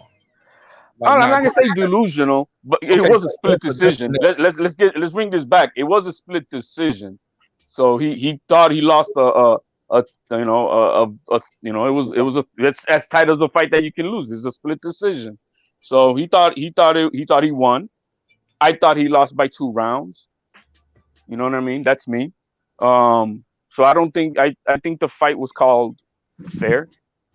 You know, as far as if the right man won, could it have gone the other way too? Yeah, because we've seen a lot more bullshit than that in boxing, where they give people fights where we know that they lost big time. You know what I mean? So that was a war. That fight was a 12-round war. Arguably, Tio beat the shit out of Kambosos better than what Haney did. I mean, just look at their faces. That's all you got to say. But when you're down on the scorecard, you gotta go into the wheelhouse. You gotta take some punches. You gotta bring ass to get ass. Pause. But was he wrong? Is he delusional about all the? Yeah, I can say maybe himself. But yo, man, you know he's a fighter, and when you got that mentality, everybody wants to say humble. You know, everybody wants to say you got to be humble. Well, is he the greatest of his era? No, not yet. His era is not defined yet. Who's the greatest of this era now? Well, it all depends on in which divisions you're talking about. I guess, right? The greatest of the era. Because some people were the greatest of their era, no matter what division. Then if you're talking, that would be then talking like pound for pound type of shit. That would be the top 3 guys right now. That would be what Canelo, Bud, and I don't know. 3 could be a toss up with a few fighters, but I'm gonna say Usyk maybe. So, all right, some dope shit right there. Go ahead, right side. See you back. Let me do a mic check. Testing 1 2 3. There you go. If we want to say who's the best of the era, you know what I'm saying, we got to say Canelo. Canelo right now, I mean, he has the most. He's won the most titles in different divisions, as well as being undisputed at 60. And Bud got to be right there if we want to talk about just the current era. And so I don't know, and I want to ask y'all because people I want everybody else to get to answer the question. My bad. Go ahead, Mark. Go ahead. No. I just yeah. Let me go to Scholar, right? Oh, I'm sorry, Sir Senior. Sir Senior, talk to me. Who's the greatest of this era? I will have to say Bud. Reason why is because when you ask this question to laymen's or of boxing, people who don't casuals, and you ask people who follow boxing and all the way to the greats and the best, Bud is always, if not number 1, he's number 2, no less than number 3 on everybody's list. But he's never had a thing where he's missed weight. He's never had a thing where his outside life stopped him from doing what he needed to do in the ring. Plus, he's never had an issue with him being a drug cheat. So if he has that and he has the accolades and skills, you gotta say Bud. But is there a great number of people who could argue for number 2 and 3? Yes, sir. But it's a lot of 2s and 3s out here, but come on, homie. But the number 1 is Bud. No scandal. That's the crazy part. No scandal.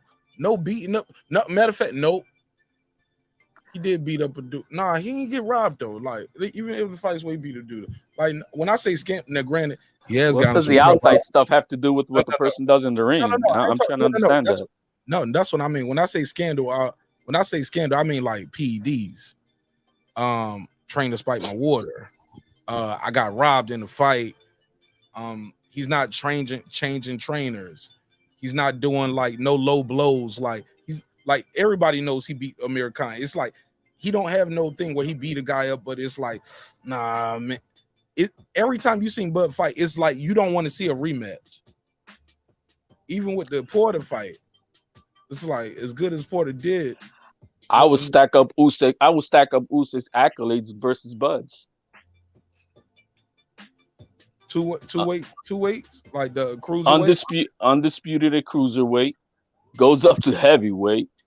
And now becomes a unified heavyweight champion of the world. Got them all except one. You know what? Shit. Usyk got a case on me. Usyk got a case with 2 divisions. And he got a gold medal. And a gold medal, homie. I've been great for a long time. Shout out to Usyk. And salute to Ukraine, man. I hope y'all get through that shit. Respect. So let's not talk about scandals, but let's talk about what that man just did, right? So you know what I mean? I lots of respect. I ain't no hater. Shout out to Usyk, yo. I always thought he was cheating. I was like, this motherfucker gotta be cheating. He too good. Like, this nigga's so the only distinction I would make there is what pound are you talk about pound for pound, right? No, we just said greatest of the era. Greatest of the era. The ability to Bud has more ability than Usyk, so I would make Bud number 1. Usyk, you can make an argument with the accomplishments, but you can't because Bud's still trying to write. He's trying to become undisputed in 2. You know, I don't think even if Usyk makes it past Joshua, do you think he'll be undisputed at heavyweight? Yeah. Well, you think? Well, I mean, Bud just has to do one fight, and it's undisputed. You can't dispute it. So I think Bud has more skills in the ring. Talking about what could and should happen. We're talking about right now. Teofimo Lopez is saying, "I'm the greatest of my era." Yeah, because Teo knows that he knows that. Oh God! So I was like, "Who is the greatest of this era?" Not what. Yeah, I say Bud. Era if they win their next fight, or if because he's saying he's the greatest now of this era without even won a title in the next division or unified. I'm the greatest. Yeah, but see, both of them have upcoming fights that is going to change. It's going to change the legacy. We'll do a pop up this weekend, y'all. We'll do a pop up this weekend. I'll probably do a members only right after this, and we can chop it up on that greatest of this era. Do a prequel, but don't steal my shit, yo. Don't steal my topics, homie. Stop stealing my fucking topics, yo. Niggas be picking up the scraps off my shit, doing numbers too. I'm like, damn. Like, motherfuckers, I ain't even get that many likes when I did that shit first. I'm like, okay, I need to start doing my shows twice. Shout out to my guy Deuce Times, he's a member. What up, Deuce? All right, go ahead, fellas. Though I'm sorry. Go ahead. You know what? That's a hard question. Hold on, real quick. Hey, Mark, I'm stealing all your shit. And matter of fact, I'm gonna go live on Sunday using these. No, I'm just bullshitting. I'm bullshitting. Go ahead, my bad, Scholar. My bad. You know why this is a hard conversation to make? Because both Usyk has a fight coming up that's going to be a legacy fight. Like AJ can go in there and knock his ass out. Now we not talk about who's the best. Usyk's not in the conversation of who's the best of this era. And then Bud is still in negotiation right now for a career-defining fight himself. So this is really a tough question. But for HLD to say that Usyk is it's not like out of this world. It's a toss-up. I'll give him that. But I'd say Bud. Only because Bud could do more in the ring, and he gets in there with guys who people like Sean Porter and just fucking. I've never seen Sean Porter dominated like that. Let's put it this way: Usyk became unified champion of the world, went to war, is about to fight again, and we're waiting on Bud to do what? You know what I mean? He You needs to just get said in the out the ring. ring. You just said out the ring stuff don't matter though. Make the biggest fight, the most anticipated fight That in fight this ain't era. happening, man. Hold up, the most anticipated fight of this era in this division since Mayweather Pacquiao, homie. And Yeah, I don't HOD, think you just said or outside. debate. It's the Hell most ain't that. anticipated. 400K tops. That's what it's gonna make. Pay per So view. well, look. So that ain't the greatest of the. That can't be so great. I ain't talking about no. Times have changed too. Look, I know motherfuckers who ain't even computer savvy. They got a fire stick and know how to steal fights now. Back in Mayweather Pacquiao times, the ability to steal fights wasn't as easy as it is now. Technology is caught up. You can steal the fight from your phone now. I'm just saying, I don't know the numbers, what the numbers gonna project, but I know far as the anticipation, the importance of the fight, not only to boxing fans, to boxing history, far as everything that's on the line, and you got two undefeated guys. I think it's a hardcore fan of boxing And fight. it's two champions. It's a undisputed.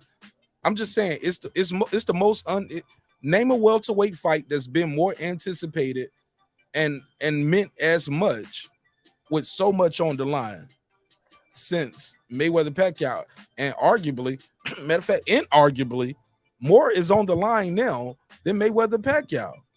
No, none of these guys ever been knocked out. I don't think nobody's ever been dropped, if I'm not mistaken. I think the Tito Trinidad and Oscar De La Hoya fight was bigger. Yeah, but they've never been officially dropped. That's facts. Yeah, nobody. And on top of that, and the ropes held Spence up. So if you want to say that, both guys should have got a count at one time in their career. But other than that, they beat all of these guys definitively, stopped them. It's undisputed. It's zero. Is no losses. So just tell me when the time it was undisputed, welterweight, two guys undefeated, never been dropped. Oh my God. And they both from America. Come on, bro. Give me something, HLD, right side.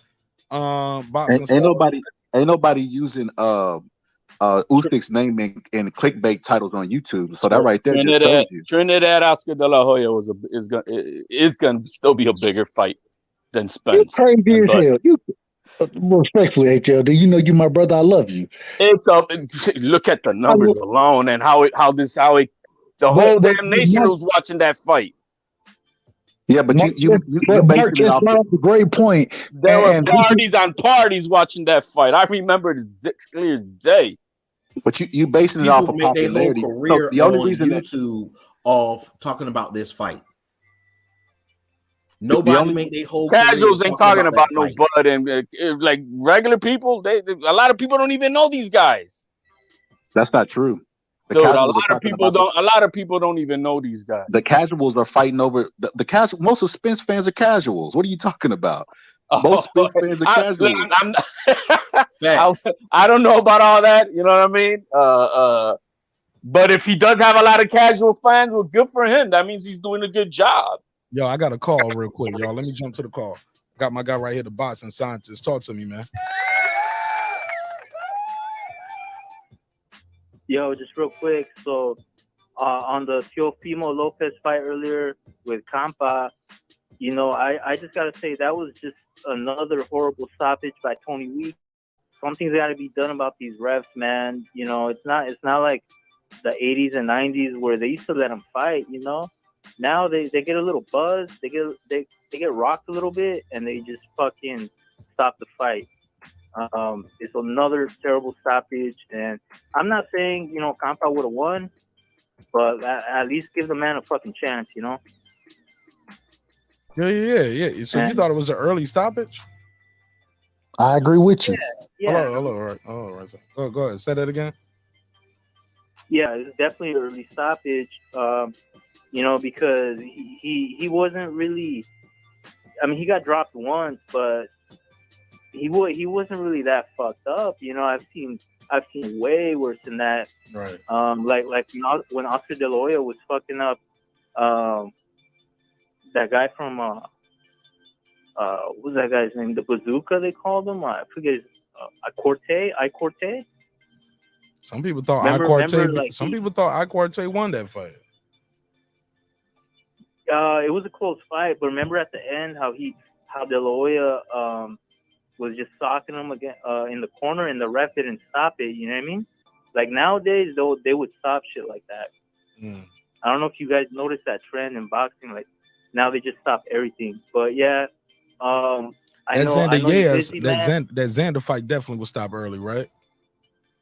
Dude got dropped, got up. He was clear headed. Yeah, that's another one. Yeah, that's another one. You know, I could go on and on, but yeah, basically, that's just my 2 cents that I want to get in real quick, man. Y'all have a good night. God bless. Man, shout out to the boxing scientists, man. Appreciate you, man. Thanks for supporting the show, man.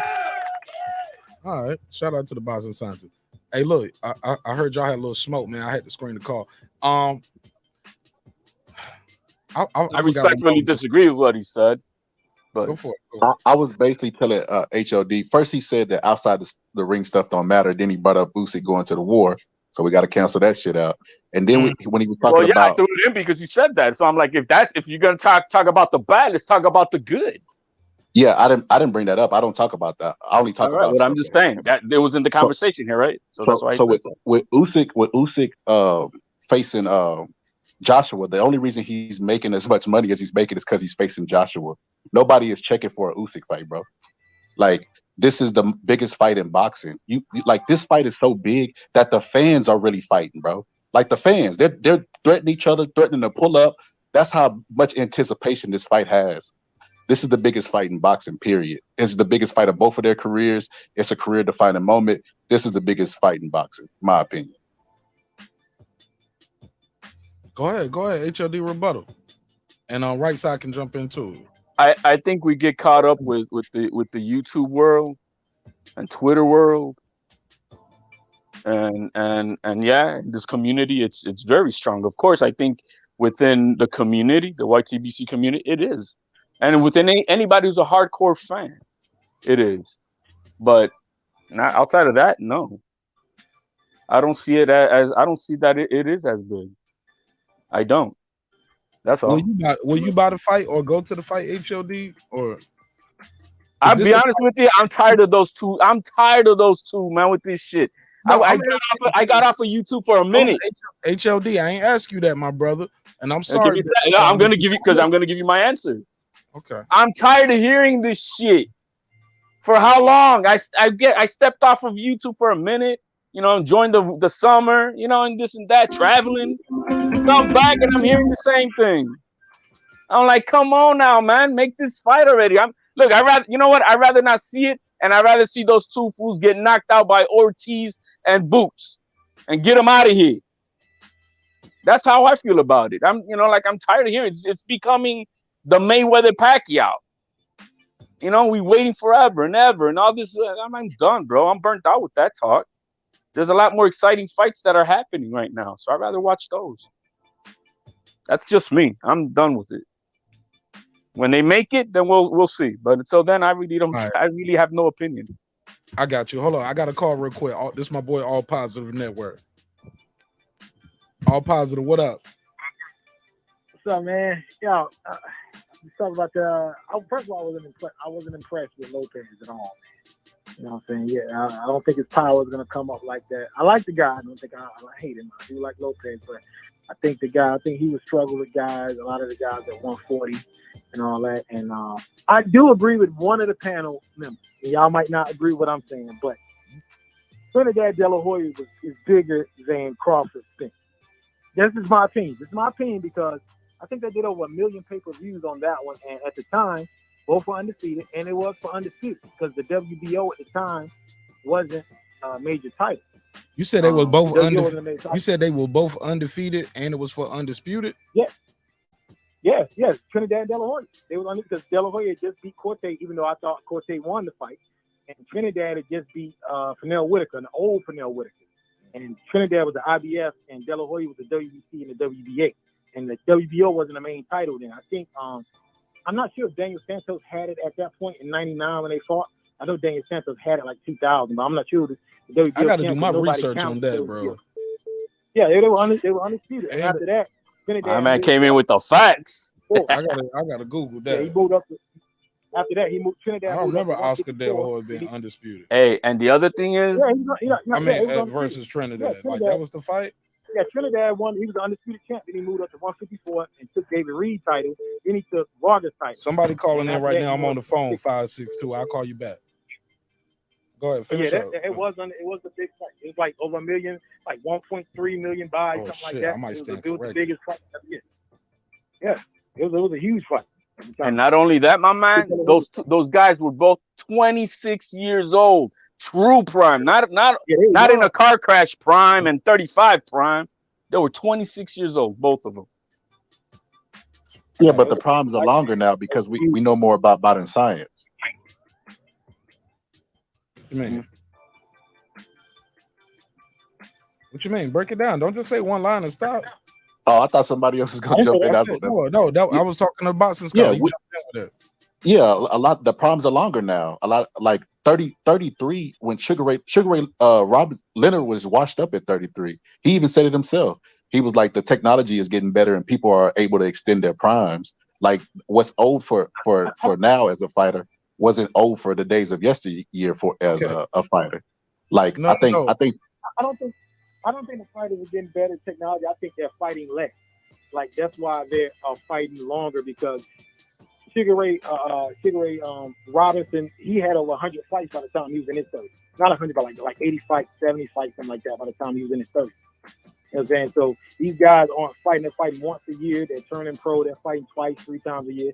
Floyd Mayweather fought 11 times his first year as a pro. And so Mike Tyson fought about 11, 12 fights his first year as a pro. Right. But these guys now, they're fighting. They're turning He fought pro. 15 times. They're fighting twice.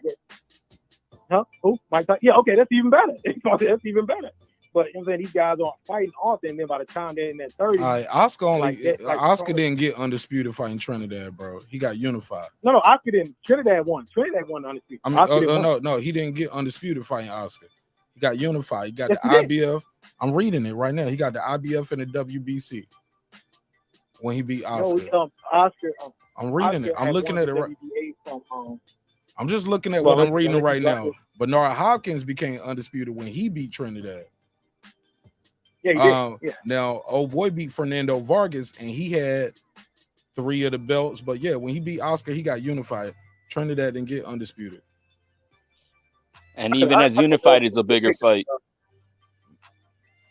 I thought he took De La Hoya took Cortez's title. I didn't know he had dropped it. I forgot that he had dropped it, but he had took Cortez's title with the WBA title. Yeah, man, you up here and HLD up here. My man speaking facts. Your man was speaking false. I really didn't think it was undisputed. No, he brought in a lot of facts. It was false. Feelings. And then when you find out he's actually speaking feelings, then you say, well, but it was still a bigger fight. I mean, you keep moving the goalposts. I guess you'll make it eventually if you move. No, the bottom line is that it's a bigger fight. That's the point. That it was a bigger fight, and even after Bud and Crawford happens, we're not talking about the money though. We was talking about what was on the line. Everything is on the line. 2 undefeated fighters from America, undisputed. Both guys undefeated. No scandal whether they won or lost any of these fights. They clearly won all of their fights. Yeah, when we say bigger fight, we could only be talking about from a competition standpoint, because technically Tank and Rolly did better numbers in some historic elite fights. True. Yeah, I think that those 2 fighters right now, like even their fan base is just ready for the fight to happen. Like HLD said, he's just ready for the fight to. I don't think that this fight will be like Floyd and Pacquiao though, because the styles. I think this fight's going to end in a knock. Somebody getting carried out. The styles of these 2 fighters are exciting fights. Bud is on a knockout streak. Errol Spence just knocked out his last opponent. And I think that the personalities of these two fighters will make a great fight. I don't think it'll be the build up and then a dud like the Pacquiao fight. That's why I think that this fight is good for boxing. Yes, there are better fights happening, but I feel like this is the main course. We can get the appetizers and then get the main course later. And I don't think those 2 guys are as technically, the technical goods that Mayweather and Pacquiao are. You know what I mean? They're gonna knock each other out. That's the way I do see that. Somebody's gonna knock somebody out, and we've seen both guys get wobbled. So somebody's gonna get hurt. Who's gonna win? I think it's a 50-50 fight. I at times I lean on Crawford, but I still think I know I'm not gonna put any money on that fight. I think it's a good fight to watch if it happens, but as far as the fantasy part, I'm done talking about it. Sign the contract, let's go. It ain't gonna happen this year. I think all the fights for this year, for them to make it happen this year, are already taken. They're not gonna do it in football season. So, I mean, if it's gonna happen, it's gonna happen sometime in the spring, maybe. Yeah, we kind of went all the way off the original. You said, "Damn, this is gonna happen in spring." Damn. You're not gonna go against football and college football. What this fall? What do this fall and winter? Nah, that ain't gonna happen. Bet they will. They got to. Nah, there's a reason why Thurman is now the mandatory, man. Out of nowhere, without fighting anybody, he's now the mandatory. I called that night though, right before the fight, because I always like to see where a guy's ranked at when they make the fight, and then I like to see by the time the fight happened how they've magically moved up. But Thurman told us he was taking the WBC route. Go ahead. Anybody want to jump in? Feel free to jump in at any time. Hey, real quick, man. This is the craziest thing. The fight's not happening, and I agree with HLD, bro. Like, if it does happen, it ain't happening this year, and it all comes down to the business aspects of it, bro. Like, the shit ain't happening, and I hope it happens. I want it to happen. I'm praying that it happens. I want to get my shit so I can be at the fight. The shit ain't happening, bro. That shit ain't happening, and I've lost all confidence in that fight, bro. I've lost all confidence. It's all about if the fight was as big as everybody, that means they would be projecting to be selling over 1 million. So they could give these guys the 10 million that they want or whatever it is for this fight. But the money that they're commanding is not the type of money that's gonna come out at the end of the rainbow with this fight. So it's just business wise, it's not there. If they knew that they were gonna make over 1 million pay-per-views, then yeah, I think this fight would have been made already. But it's not. It's not gonna generate that type of revenue. And so the money that each guy is gonna want is gonna be over $10 million that they're gonna want for this fight.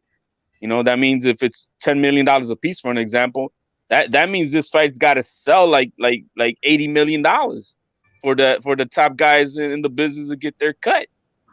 And it ain't gonna happen. I don't see it.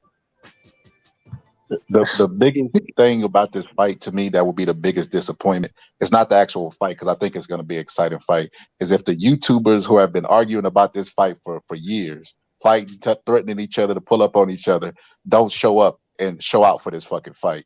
Because I hear it every night whenever we go live after a pre-fight on Mark's channel, everybody bringing up UFC, the best fight, the best, the this, and that. And then you have two people that fight the best. If they do not show up to this fight, man, I'm gonna let them have it. I'm gonna let them have it on every channel, man, in the chat. Hey, man, the American fans, man, it's a lot talk, but a lot do not then end up, just like you said, they don't support it. I mean, they just don't. Look what happened to Wilder, man. How the hell can Wilder not have the whole entire stadium with his fans? And we got people from across the damn fucking pond chanting fucking Fury and singing along with his ass. That makes no damn sense. And so, yeah, I think there's a problem just like that a lot of rah, but yo, man, support it. If that's what you're about, then be about it. And don't be coming on these channels and shit and all that craziness about pulling up and all that. I mean, like, really, if you're really gonna support your guy, support it. I know Marq Nash he's all geared up Crawford. I know he ain't playing. You know what I mean? That's his guy, and he supports it, and he'll do whatever he has to do to go to fights if he has to go to support his guy. But a lot of these fans, they don't do that. You know what I mean? And so yeah, and that's the main reason why this fight is not happening just as it is, and it might not happen unless somebody makes a concession. You know what I mean? So, the fans are the ones really are in charge of that part about making this fight happen. But if they don't see that it can generate the money to pay these guys and make a profit, They're not, you know. That's why I respect Ellerby when it comes to Tank Davis. This is a business. We're not here just to make a fight and lose money. You know what I mean? Tank ain't gonna fight. You know what? You know, fight ain't no. We're gonna, you know, if we're gonna make this much money with Rowley, that's what we're gonna make. Why are we gonna go pay another fighter so much more millions of dollars and break even or go in the hole? That's not smart business. And so I respect them with that. You know what I mean? So either the fans understand that or not. But the bottom line is, boxing is not a professional. Boxing is not a competition based sport. It's a business sport. It's money. It's what brings the top dollar. It's what's going to put bread in everybody's pockets. And if it doesn't bring bread in everybody's pockets, the fight ain't happening. It's just simple as that. Well, HOD, wouldn't you say that that's hurting the game though? The promoters, the protection, the taking a fight that's least amount of risk and most around a reward. Would you say that's hurting the game? Well, no, because not everybody can just fill up a stadium either. You know what I mean? Like Spence is capable of filling up, you know, Cowboy Stadium over there, right? He's got a fan base that's going to do that for him. So it allows him to get paid the type of money that he got, no matter who he ends up fighting, right? Same thing with Tank Davis. He could go to Atlanta or go to Brooklyn or go to LA, fill in a stadium fighting Pitbull Cruz or Rolly Romero and make some good bread. Now, if they have to, you know, if you have to now double up that money because you're going to pay a top contender, you know what I mean? That means that, you know, the pie gets a little smaller and does it become, you know, enough for everybody? So the thing is that I think the top tier guys in boxing, they're overpaid, while everybody else at the inside, you know, undercard, they don't get paid shit. You know what I mean? So it's everybody on top, and everybody's getting paid, or you don't get paid at all, like the bottom guys. And so I think there's a problem with that. Everybody talks shit about UFC, but there's a reason why you always see the top guys fighting top guys, always, every weekend, and the stadiums are packed, and the fans are happy, and everybody's at. Why? Because, you know, yeah, not all the top guys are overpaid. They can, the money is a little bit more even to where, Sir, you know, they can put in the fights every weekend. Talking about UFC, right? Right.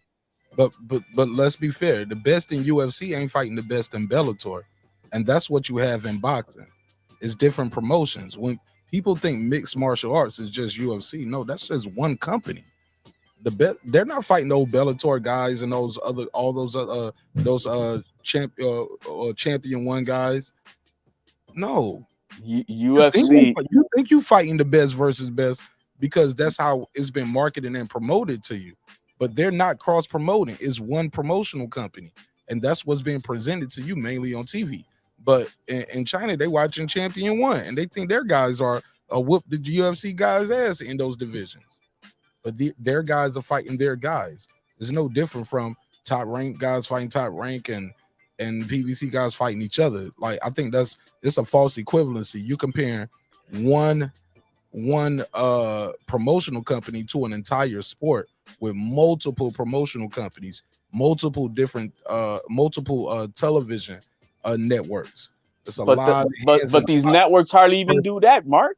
Boxing networks, when do you see them putting their top guys versus the top guys? The only one who really does that day in, day out, almost all the time, is Top Rank.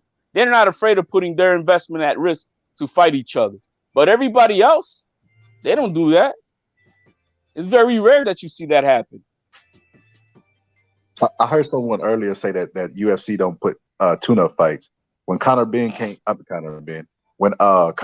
came back, he fought Cowboy, and that was a tune-up fight. They do tune-up fights, and a majority of the UFC people, they build up their MMA career before they get their tune-ups before they even get accepted by the sport.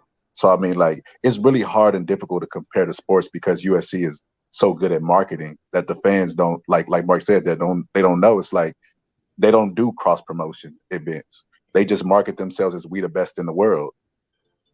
Not they only market it, but they are always bringing the top talent in.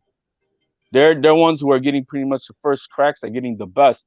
All these other, like the other companies that Marq Nash has mentioned, they're getting all the leftovers out of UFC. When these guys get out of UFC retired, they go over there then and make some money over there because UFC doesn't want them anymore. I have to agree with him on that for the most part. The UFC, they don't have all the best fighters in the world, but for the most of the weight classes, there's only like 7 to 8. They do have the top fighters in the world because one of the top fighters in Usman is a top fighter in this division in UFC. Bellator, the second best fighter in that division is Michael Venom Page. There's no way Michael Venom Page is beating Usman. Ain't no way. Not happening. Never fought? No, they've never fought. No. All right. That ain't happening. That's not gonna happen. Why not? Have you ever seen Venom Page fight in Usman? No, I'm just saying why they can't fight though. I'm saying, no, I don't know. Well, they're different promotions. Make the fight happen. No, make the fight happen. That's what we say in boxing. Make the fight happen. Do a cross promotion. I would love to see it. And we say it like it's so easy. Venom Page is not he's not the best fighter in the division. Nah, the paperwork. Usman ducking. Hiding behind Dana White. That's what we say in boxing. Yeah, I know. Yeah, that's what they say. That's crazy. Yeah, Mark's being consistent. Like if you blacked out, go ahead. Scholar, your mic muted. So a lot of I tell you, people can't think past the promotion of UFC. What is one of the narratives they always say? If you lose in UFC, they keep you. But HLG just said Bellator is getting the scraps from the UFC. So obviously, if you lose too much, they'll cut your ass. Both can't be true at the same time. Either the UFC don't care about losses, or they just really good at marketing that they don't care about losses. Because you lose 2 or 3 fights, your ass is up out of there. You see what happened with the dude that fought Jake Paul. What was his name? Dude, that guy's old. He's done. Exactly. He's getting his ass kicked in the UFC left and right. You saying boxing narratives? You saying he's old? He's done? He took losses. He took it's. In MMA, it's very different, my man. Very different in the way you end up taking losses, man. And he was getting the shit kicked out of him by a less opponents that wouldn't have touched him in his prime. And so yeah, he's done. That means he's done. The guy's like 35, I think, 36. You know what I mean? Bud's that age. Bud is around that age. Yeah, well, he's not getting kicked in the head, is he? He's getting punched in the head. Get kicked in the head, bro. And you tell me which one's worse. A concussion is a concussion, bro. No. No. Another example of that, what he just talked about, was Phil Davis. Phil Davis was one of the top UFC guys, and then when he kept losing and he ended up leaving the UFC, he went to Bellator. And then he went to Bellator. He beat the top guy at Bellator, which was Liam McGeary, who everybody thought for some reason thought could beat John Jones. I don't know why, but he had beat Liam McGeary, just ragdolled him the whole fight. But at that point, Phil Davis couldn't beat the top guys in UFC, but he went to Bellator and beat the top guy there, and Liam McGeary. Let me try this out real quick. Reyes, mic check 1 2. I'll meet your mic, Reyes. Nigger. Yeah. Man, fuck out of here, motherfucker. Keep it moving. Yeah. See? I was trying to help him out. I was trying to see. I always give everybody a shot. But go ahead. But you know, which right there proves it, that those other places are like the G League, man. They're not. They got good guys, but you know, a lot of them will not cut it in the UFC. UFC, pretty much scouts the best fighters, and pretty much the majority of all top guys out there want to fight for UFC. You know what I mean? And so, that's why you get the best. That's why you get the best. That's why I say, and I think by majority is the best fight the best at UFC week in, week out. And yeah, do they do they have only maybe 3 to 5 guys making, you know, multi-million dollars? Yeah, there's only just a few, but it's because they really sell big time. But if you don't sell, you're not gonna, you can't command that type of money. And so when it comes to these 2 guys, Crawford and Bud, they're both gonna want. I would imagine, just say they would want at least 10 million each, at least, right? And to my understanding, Bud just got offered like a 3-fight deal for 14 million. So you see, there the numbers are not there for this fight to happen. So I mean, I wouldn't hold my breath. That's all I'm saying. So, but what I say with the UFC comparison is Francis Ngannou has never made even close what Bud and them made at their lighter weights. And Dana White would rather criticize Jake Paul for knocking out UFC fighters than actually give his fighters a pay raise. You know, some people were threatening to go to Bellator in order for Dana White to give them a raise, which is fucking sickening. But I think that this fight is going to happen, bro. I think it's just not going to happen on everybody else's terms. Like these are fighters and they know what's at stake. They know that both of them understand that this is both the biggest fight of their career. Both of them understand that. And they have lawyers to handle the paperwork to say what you can demand and what you don't demand. All this stuff that we're doing is just speculation. They ain't came out and said the negotiations are off. So that's a good sign that neither one of them, they both got a Twitter account. They've been using it before in the past. Eric Spence just used it to talk about Danny Garcia discrediting his win. So that just goes to show you that they're still in negotiation. They're still going to work I don't know when the fight's going to happen. That the fans shouldn't worry about that. They should worry about the fight actually happening, because that's what we're going to do.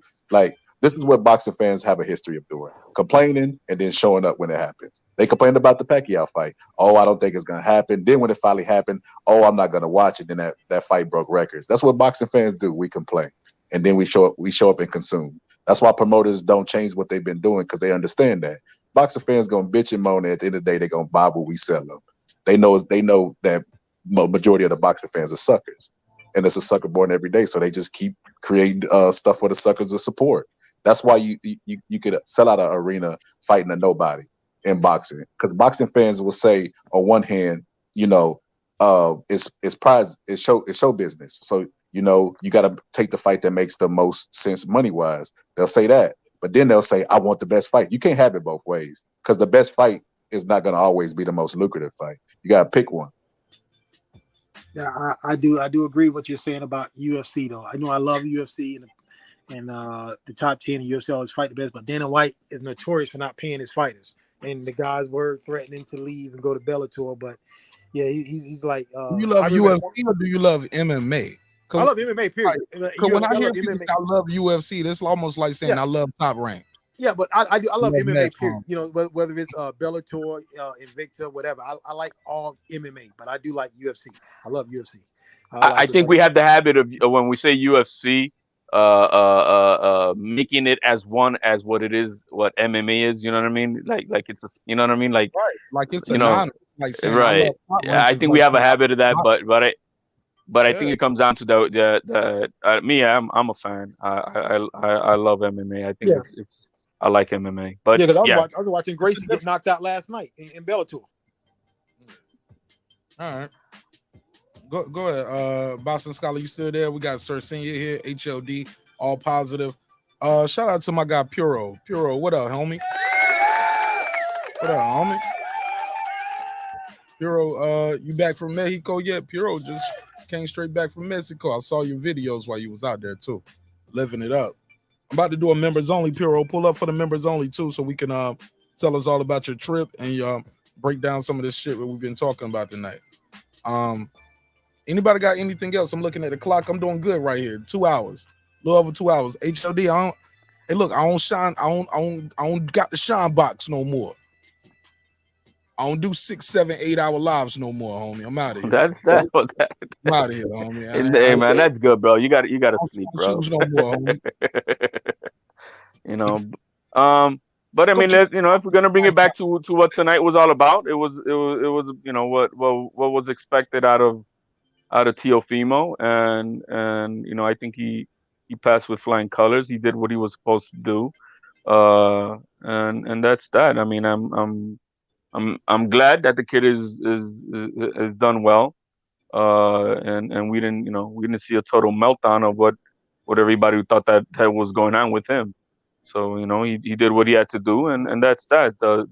Is it oh my God, you know, he's the, you know, the greatest of all time with this one fight? No, it was a measuring stick fight. I take it for what it is, and he did what he was supposed to do, and he entertained. I mean, you know, it wasn't a boring fight. He made it exciting, and he finished the job. The young man that called earlier said about the early stoppage, man, that Campa was heading into dangerous waters. It was. I think it was a good stoppage. That guy was gonna get blown out. You already see that that was the round where Tio was just lay it on him, and there was no need for that. So we know now more than what we know back then. CTE is real. I think the other day Regis Prograis put out that question. If he asked the fighters, right? He asked the fighters, if you know that 20 years from now, you would suffer from CTE, would you fight? And a lot of Chris Cyborg, she was on. She said no, she wouldn't. If she known what she knows now. The thing is, I think that fighters have to be protected, because once you're a warrior, you're always a warrior, and you're not paying attention and worried about CTE, concussions, dying in the ring. No, so that's why they have to be safe from themselves. This is not until you die sport. We're pushing the limits of that. But CTE is real. It does an emotional, physical, and mental damage to a person. And we're seeing it all over football and a lot of suicides. So I think are all stoppages going to be perfect? No, because they're inconsistent. You don't see the consistency throughout. Some fights they let them longer than others. This one's a little less, and so I think maybe some more consistency needs to be brought in to eliminate that. But as far as tonight, I think it was a good stoppage. Campa was not going to do nothing. Chance to do what? He wasn't going to knock out Tio. He wasn't going to outbox Tio. He was getting blasted. So I think it was a good stoppage. Okay, I got my guy Tate Jones in the building. Tate Jones, what up, though? What's good, bro? What's going on with it? What's good with it, bro? Man, not much, man. I saw some of your play-by-play, man. I saw you doing the fight commentary. Oh, yeah, for sure. Yeah. What you think of the fight tonight? Were you impressed by Teofimo Lopez? Impressed? No. But I'm happy he's back on track. I'm happy he's back in the winner's circle. Like I said before, he did what he's supposed to do. I thought this power carried up to 140. Do I see him being the top dogs? No and yes. Could he compete? Absolutely. I know it was, like I said, he did what he's supposed to do. Beat a seasoned vet, Pedro Campa. So all credit to him. You know what I'm saying? Tay, I don't know if you can see the screen. You see this GIF I got on the screen right here? He hit this guy with this shot several times. It did not have this one punch knockout power effect. Yeah. It was an accumulation of punches. For sure. But you think the power carried on? I mean, it carried up to a certain extent, because like I said before, that he threw a big hook early in the fight that hurt him. And then, of course, ultimately dropping him in the seventh, things of that nature. But like I said before, it was just an accumulation of punches, like you said. But it carried up. So at least I know if he go late in the rounds, just be weary of it. But it's nothing but Pedro Campa still kept coming forward. So obviously he felt comfortable enough to come forward. But of course, accumulation, like you said, it added up, and you see the result. You think it was an early stoppage? No, not at all. The guy was done. Okay. How do you see Teofimo favoring with the big dogs, the Josh Taylors, the Catteralls, Regis Prograis? That's the question that I asked myself. I mean, I don't ask myself, I asked the chat as well. Respectfully, I just don't see him competing with the Gary Antoines. I don't see him competing with Regis Prograis. Regis Prograis, the punches that Pedro was walking through, Regis going to shoot. Whoa, hold up. Regis is like fighting for a title. He was a former champion fighting for another title. I get that, but you say you don't see him fucking with Gary Antoine either? Hell no. I don't see that at all. Speak on it. Let's go. No, not at all. That's food for Gary Antoine. That's food. He's not even on the level Gary Antoine is on at all. That's food. That's dog food. What? He was a punching bag in his last fight, bro. And you saying that he's gonna my man, you're talking as a fan. I respect it. I think Antoine is a great prospect. and still has a lot of work to be done. But the guy was a punching bag in his last fight. I mean, he the punches that he was taking from the guy and that fight, he can't be taking it from Teo, from anybody else in the top dogs of the division. I respectfully Teo took punches tonight from a guy. He took a lot of shots tonight that he probably shouldn't he have got. His box. He took of here and there some singular shots, but there was no combinations laid on Teo. Oh no, boy landed some Campa laid in combinations tonight. What do you mean? No way, man. He had some single shots here and there. Right hand that he landed several times. This is a man who throws over 80 punches around. They spoke about that before the fight. Tell me how many punches he threw in this fight.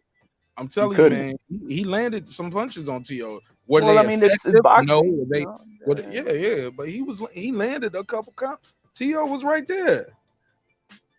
I think now granted, I don't think he did it all night. I think Teo won those rounds. The closest round I think you could have gave Campa was round 2. But go ahead, Tay. What say you? You say he ain't even on the same level. Man, listen, man, I don't give a fuck what nobody say before I was rudely interrupted. Put the motherfuckers in the ring and see what happens. The same guy who beat Jerron Boots in it twice in the amateurs, the same guy who was on the Olympic team. Put him in the ring and see what happens. That's the only thing I can say. Put him in the ring. They themselves will tell you he's not ready, man. They themselves have said, no, we're not ready for that. Put him in the ring and see what happens, bro. Right. Tay, let me ask you this. So you say he's not ready for Gary Antoine Russell. Can he be, you based off what you saw? Can he compete? Can he? Yeah, you go fight the Montana Loves. You can fight the Montana Loves. Like I said, I actually think 2 or 3 more fights in that division. A fight with him with Zepeda, it'll be a good fight. But then Zepeda can fight too. But it's, like I say, the 140 division is definitely going to start heating up. Then, of course, I believe Devin Haney comes up after he finished his business with Kambosos. So we just got to see. But I just don't see it. You know, a fight with him and Ramirez would be good. But you got to understand, Teo is not a big dude at all. These guys that we're talking about at 140, these guys, they're humongous. Anybody want to reply to my boy Tate Jones? Well, he is 5'8", you know what I mean? So, you know, his capabilities of his limitations, you know, are there. I mean, you know, how tall is Bud? Exactly about 5'9". You see, so I mean, there's limitations, you know what I mean? And so, you know, ain't no Bud Crawford though, homie. We ain't gonna do that. Nah. I like stop, man. We're talking about you know, limitations as far as size wise. You know what I mean? Your body can only get as big as what your body can really handle versus the other bigger guys naturally. You know what I mean? I mean, that's just the way it is. So. Yeah, but height don't win. We seen guys like Manny Pacquiao go all the way up. Like we seen Mayweather's go up. We seen Oscar. We seen guys go up to 147 and catch weights. I'm talking about past 140. Go to be greats, bro. Win titles at 140, 147. Go up to 54. And these guys wasn't huge guys like that. Yeah, were they fighting huge guys too?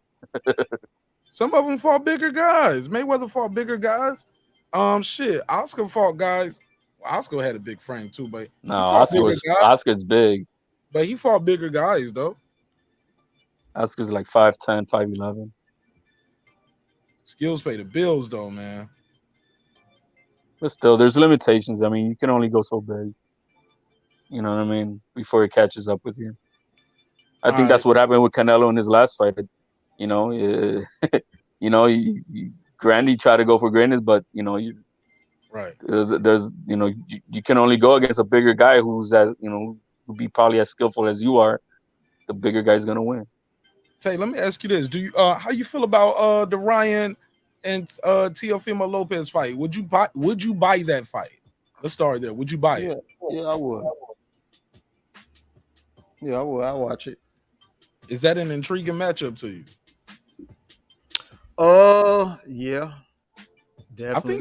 I think they got enough hate between the two of them. Them motherfuckers can sell some tickets, bro. Like people don't like T.O., people don't like Garcia. I think they should try to make that happen. What you think? You think that's even a possibility You said you started off with your you said that's not gonna happen. You don't see that happening. No. I didn't say that. No, I was just Okay, saying somebody else said that earlier. Okay. Yeah. I said that. Okay. Yeah, Somebody, but yeah, I mean, but whoever said it, I can definitely agree with them saying that too, because of course, that network shit is different. It's crazy. A lot of these guys don't want to work with each other, huh? I said that shit kind of fucks the game up, right? Yeah, absolutely. And it's still in the fights. Yeah, absolutely. But like I think it's an intriguing fight. I don't know, man. You know what I mean? I kind of, it's an intriguing fight to me. But I would definitely watch it though. Two young stars, yeah, I'll watch it. How you see it going? Who you think could win that fight? Based off what you saw tonight and Ryan's last fight, both of them fought at 140. I mean, I give both of them credit because both of them, I've seen both of them get up off the canvas, and not a lot of people get up off the canvas. Let alone not a lot of people, come back and get a knockout. And I've seen both of them do that before.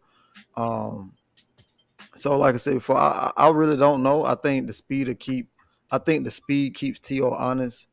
Will the power affect Ryan Garcia? Well, we've seen him drop before by Luke Campbell. I'm quite sure. What's his name? Teofimo punches harder, and Luke Campbell. But I don't know, man. That's one of the fights that I'll actually have to sit down and just actually look at it. But I really don't. I don't know. I don't see. I like the fight, but like the fence, Tay. Huh? I said, don't ride the fence, Tay. I mean, I don't know how. I really don't. Give me a pre-prediction. I really don't. You know what I'm saying? But that's a good fight between two of them. I don't think Ryan is ready for some of the guys in the 140 division. I seen you just put up on the screen some of those guys, like a Sabril Matias. That guy's a fucking killer.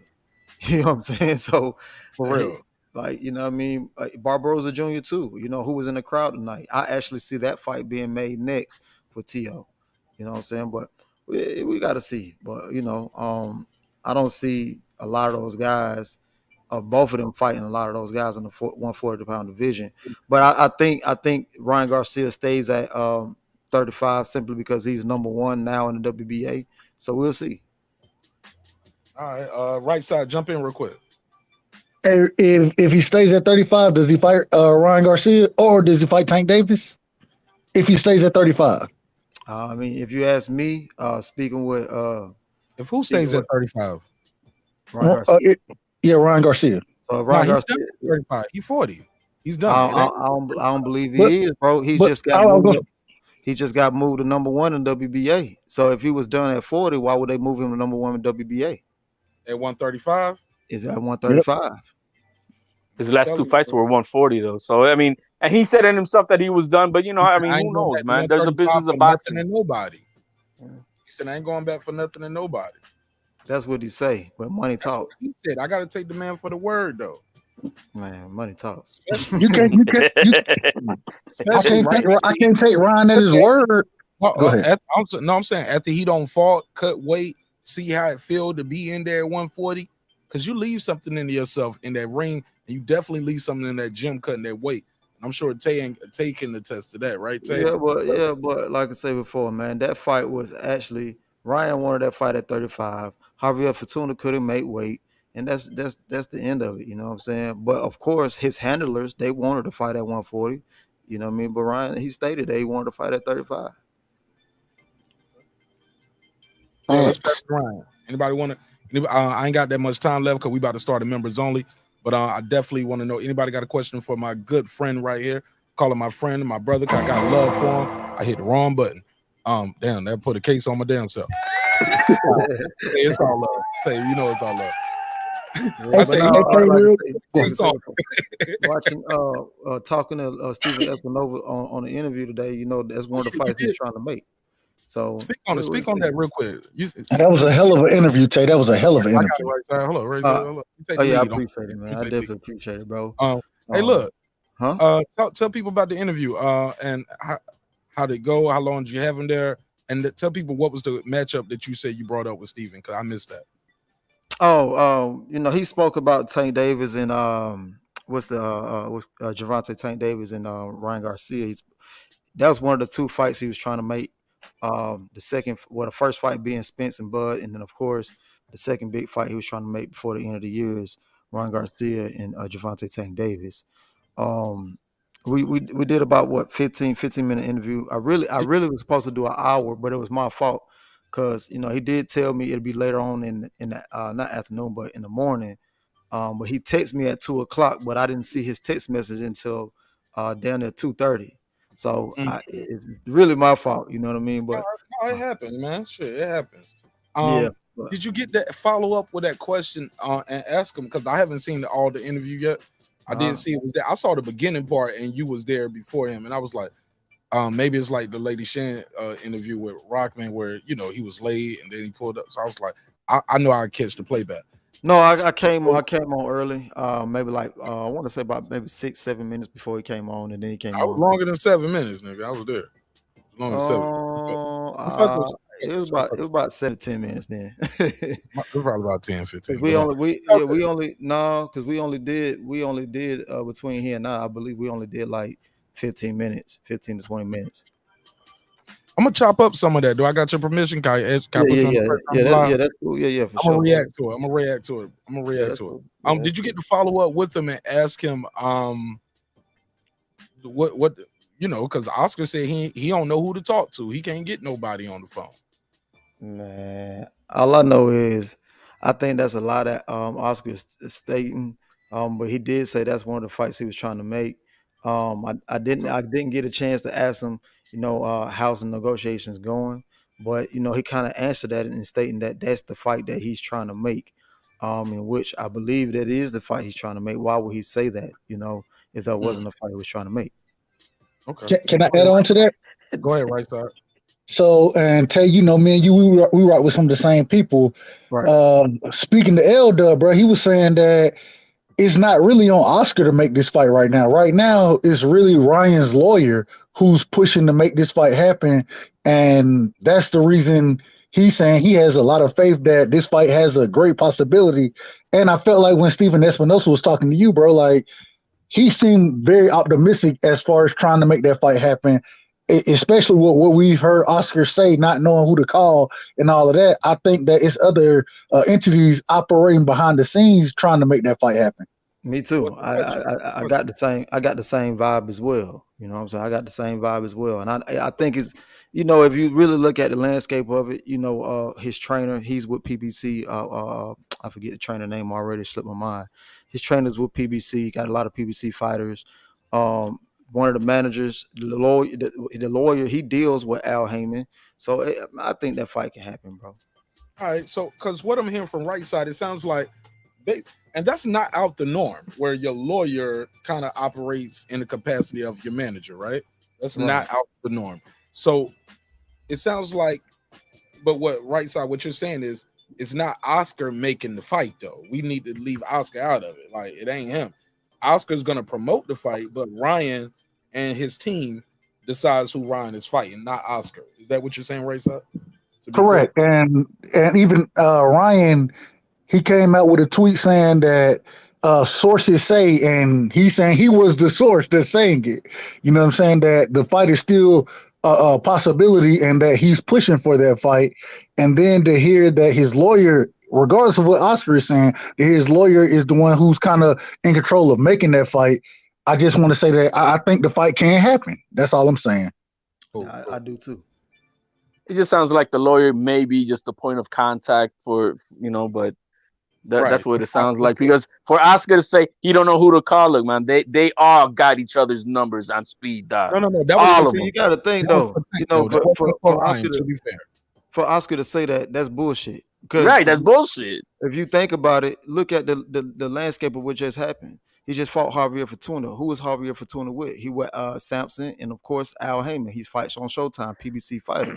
They got the books between what Ryan does and what PBC does. Of course, by them having the entity, of course, Tank Davis generates some money, pay-per-view and things of that nature. So they got each other books. They know who's doing what. You see what I'm saying? Right. And like I said before, I actually think that was a smart move by Showtime, seeing, getting rights to their books to see what Ryan actually does. And to be fair to Oscar, and I'm gonna shoot him some bill right here. Niggas always tell me they call me the Bills bondsman. Like Marq Nash, you shoot everybody some bill. That's a quote from an interview that he gave, and that was on a lot of boxing sites where he said, "Hey, we're moving past that because I don't know who to get and talk to because we calling everybody. Nobody's calling me back. I don't know who to talk." So that was a quote that was in an interview that he gave that everybody's been running with, because we know he can call Steven Espinosa. Right. Simple as that, right? He's the fucking exactly. He's the founder, the CEO, Golden Boy Promotions. He got Steven Espinosa number. Right. Right. You know, it's like you know, everybody, you know, Bob Arum and Eddie Hearn, oh, they got bad blood and they hate each other, blah blah blah, and this and that. And they talk shit, but guess what? They speak to each other at least 3 times a week, man. Even if without this bad blood, because it's business, man. Business is business. Yeah, do we, you know, have our little disagreements here and there, but they you know, speak then directly 3 times a week. That's what Eddie Hearn said. They speak 3 times a week. But even listening to what if y'all listen tonight, they interview. Talk to Al Go ahead. Heyman. I'm sorry. I'm gonna pass right back to you. You think they talk to Al Heyman directly, or they talking to Steven, Oscar, Eddie, Bob? Maybe Tom Brown is in the mix. Maybe Lou DiBella is in the mix. You think they talking to Al? So according to Steven Espinosa, and this goes into Tay's interview earlier, according to Steven Espinosa, nobody don't know their relationship because only him and Al know the relationship there. So I can say Steven is, but I will also say that with Oscar, the way he in his interview tonight, the way he spoke about talking to Bob Arum, knowing he already has contacted Mayweather multiple times, Espinosa multiple times, even Leonard Ellaby. You know what I'm saying? For him to say he don't know who to call is bullshit, bro. Because at the end of the day, you got all their numbers. So if you really want to make the fight happen, you'll call all them motherfuckers. You'll call every number you got to make that fight. And so it's BS. Said nobody's hitting them back. Yeah, I think that's bullshit. And I gotta hear it in context. I gotta hear, like, keep in mind that's a clip that's a printed article that we've all been running with. But I gotta shoot him just a little bell on it. Like, I get it. Yeah, I get it. Because I agree with you guys. He know who to call, but shit, I might know who to call for certain shit too. But that Tay ain't hitting me back. You know what I'm saying? I'm trying to hit Tay up. I know who to call. I know to call Tay, call World Combat. I could probably call a couple other people. Probably call Blue. If I don't got Blue number, I know somebody who got Blue number. You know what I mean? It's not that hard. I ain't got Punch number. I got somebody who can get in touch with Punch like that. If whatever, you get what I'm saying? You see what I'm saying? Right. When you in certain business, I don't know, man. Okay, fuck it. I want my bail money back. Fuck it, man. Put face on me. Fuck it, man. At the end of the day, guys, as one of the I'm wrong, man. I'm wrong. He bullshit, man. They ain't trying to make that fight. or maybe he's putting the pressure on him. Maybe I think Oscar needs a big fight for the life of Golden Boy, for his promotional company. He needs a big event. He got one coming up. What he got? Which one? Bivol and Zerto. Who? Bivol and Zerto. What they fighting on the Zone regular, right? Shit, I don't know what they fighting on, but I know they ain't fighting on pay-per-view though. It never heard of it. That fight is not made? Doesn't Bivol now have to do a mandatory or something like that? No. Go ahead. Oh, okay. That shit ain't about to be on no pay-per-view, homie. But at the same time, it's not, in my opinion, for Oscar, if we want to say big fights, we seen him squash a big fight. The fight between Munguia and Charlo.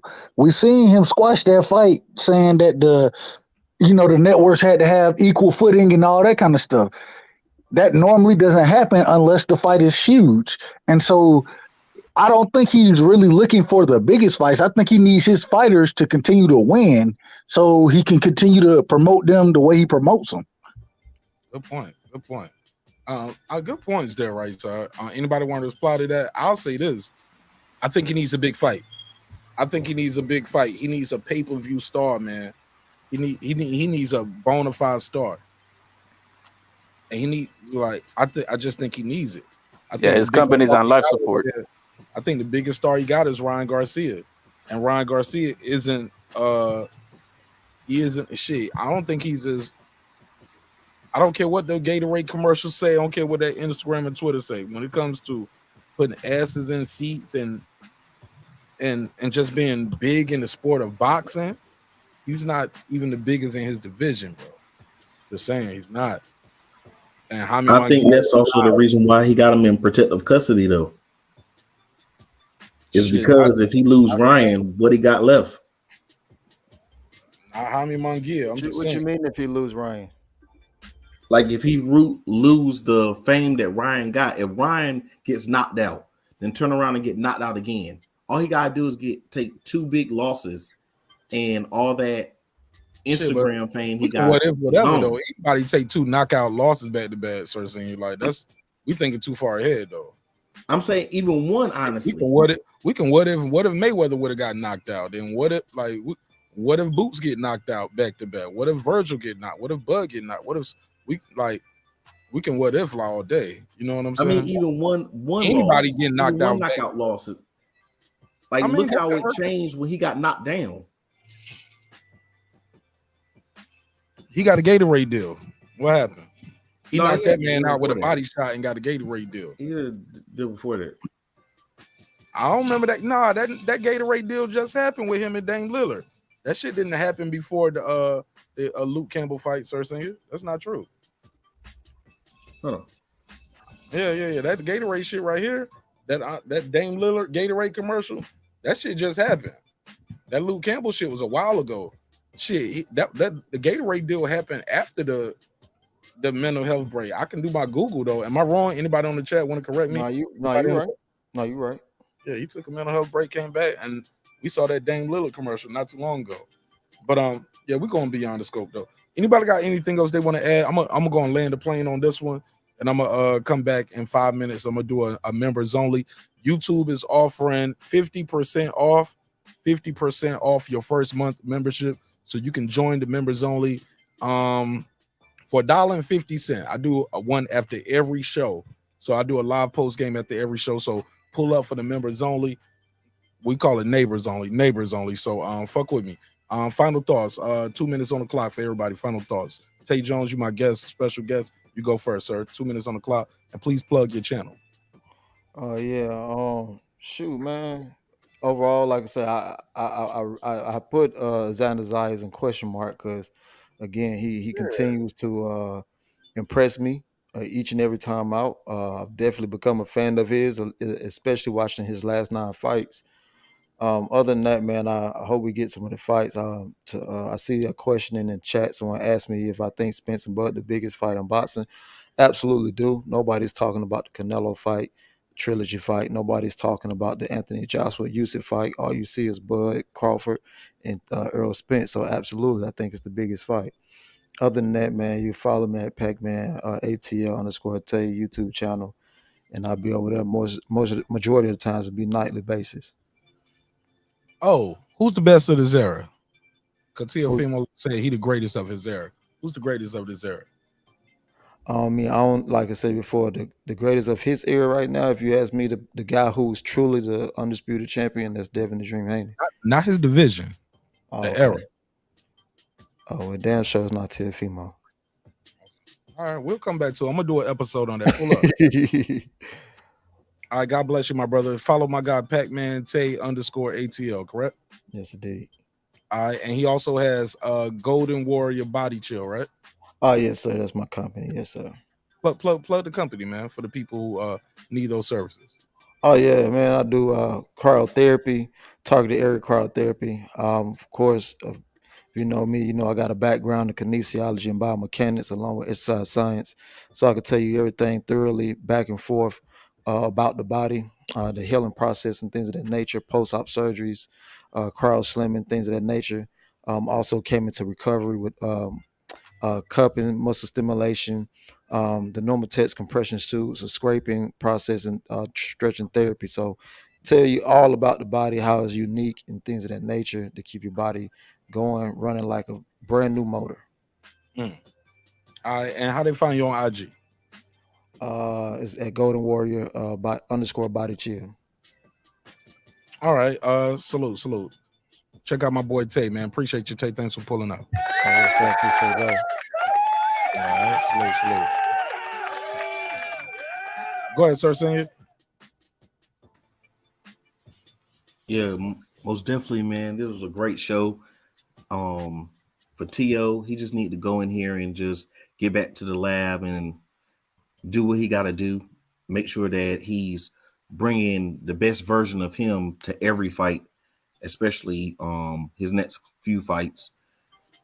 He got a lot of studying to do, a lot of work to do to get to these top fighters in his division, and he got to lay off the extra foolishness. I understand being confident, but when you being cocky to the point where you're delusional, that kind of blinds you from being able to see where you're really at. And it makes you so you feel like you don't need to work as hard as you need to. You always got to be hungry or you get ate, respectfully. But good win tonight. You did your thing. And I really appreciate you stepped up your footwork. That is definitely good for you, and you're going to need that in this weight division. All right. You want to plug your channel? I replied in the private chat. I don't know if you see it with the date of the Luke Campbell fight. I saw your article and what you got. But go ahead. You want to plug your channel? Yeah. As always, I'm there at Cooking with Sir Senior. I'm always cooking something if it's home cooking or food for thought. And definitely subscribe to the channel. But subscribe right here to Marq Nash. Be a member, man. Be a neighbor. He always got something popping, man. He's always got, even his shorts be fire. So support the channel, man. Thank you. Yeah. Yeah. All right. Well, salute to Sir Senior, man.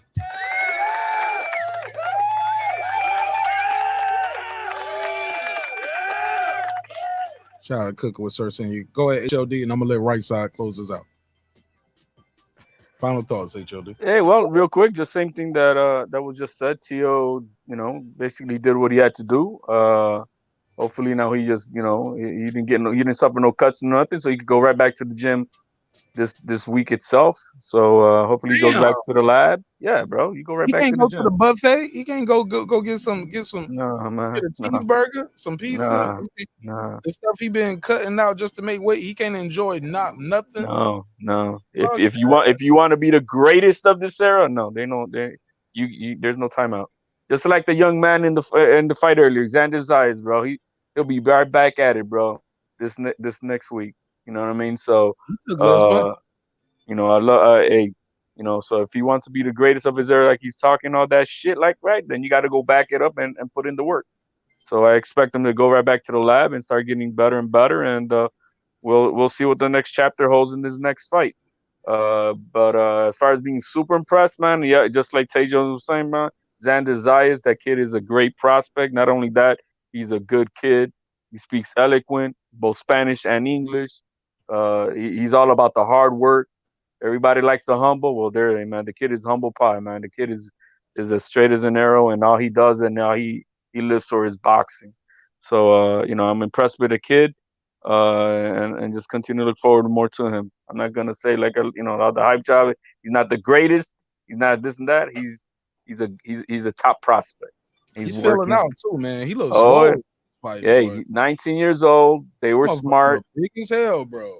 Hey, they moved him up from 147 to 154, not playing around with the cutting weight. And for 19 years old, 14-0. That's a problem. That because they're not forcing him to be disciplined at a very young age. You can make the weight, keep making the weight. He's good. Or he's the goods. Like, hey man, it's nobody here that you about to fight no time soon to get no title shot. You're not about to get no title at 147, bro. No, he ain't gonna There's no reason to kill yourself there, and so might as well stay at 154 where you're gonna end up landing anyways. So you got to shout out to Coach Centeno. That's his coach. the same coach as Cambosos, underrated coach in the game. I think the guy is an immaculate coach, and I think he deserves a lot more credit than what he gets.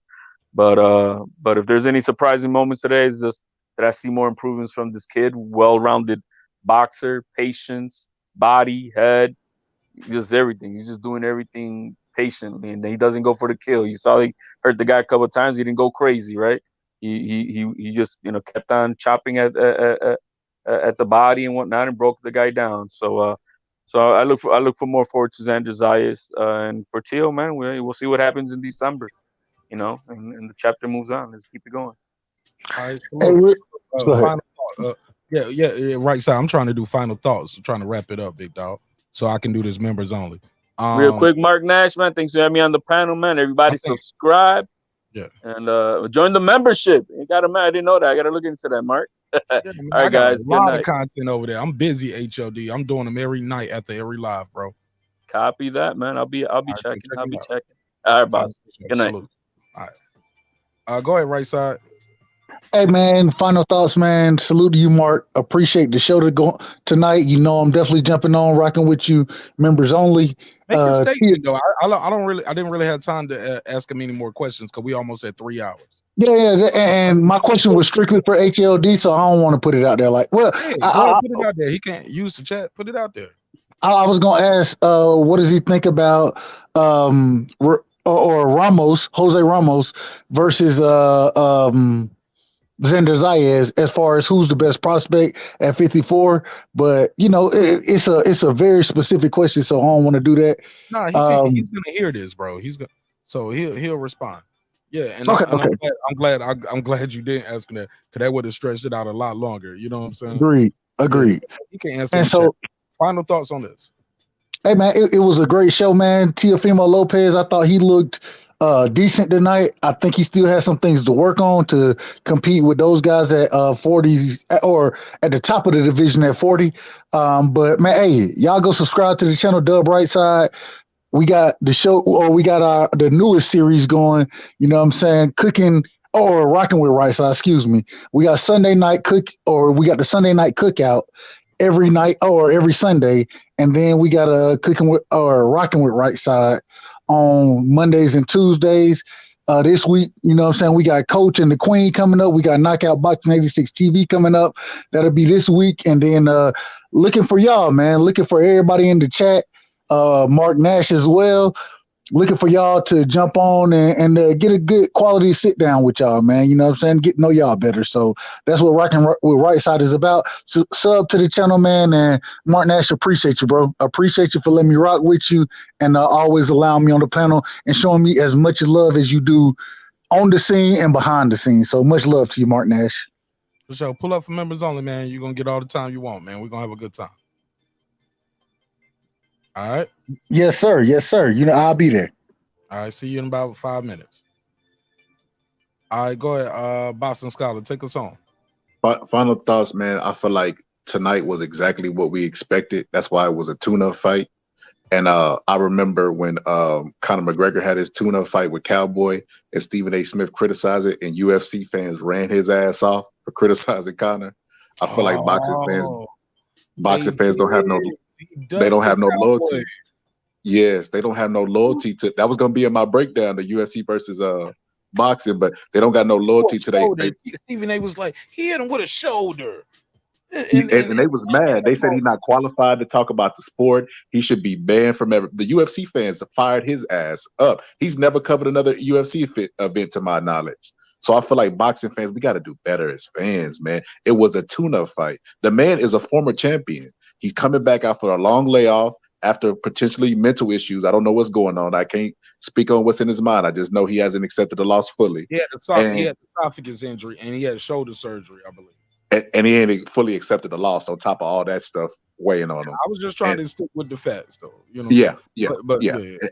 And he performed well tonight. He did what he was expected to do. He could have went in there and grabbed and pop shot it, but he didn't. He knocked the guy out. And he made a statement. This was a statement fight, and that's what we expected to happen before the fight. So why are we surprised that it happened after the fight or criticized? It doesn't make any sense. I think Teo is an elite fighter, in my opinion.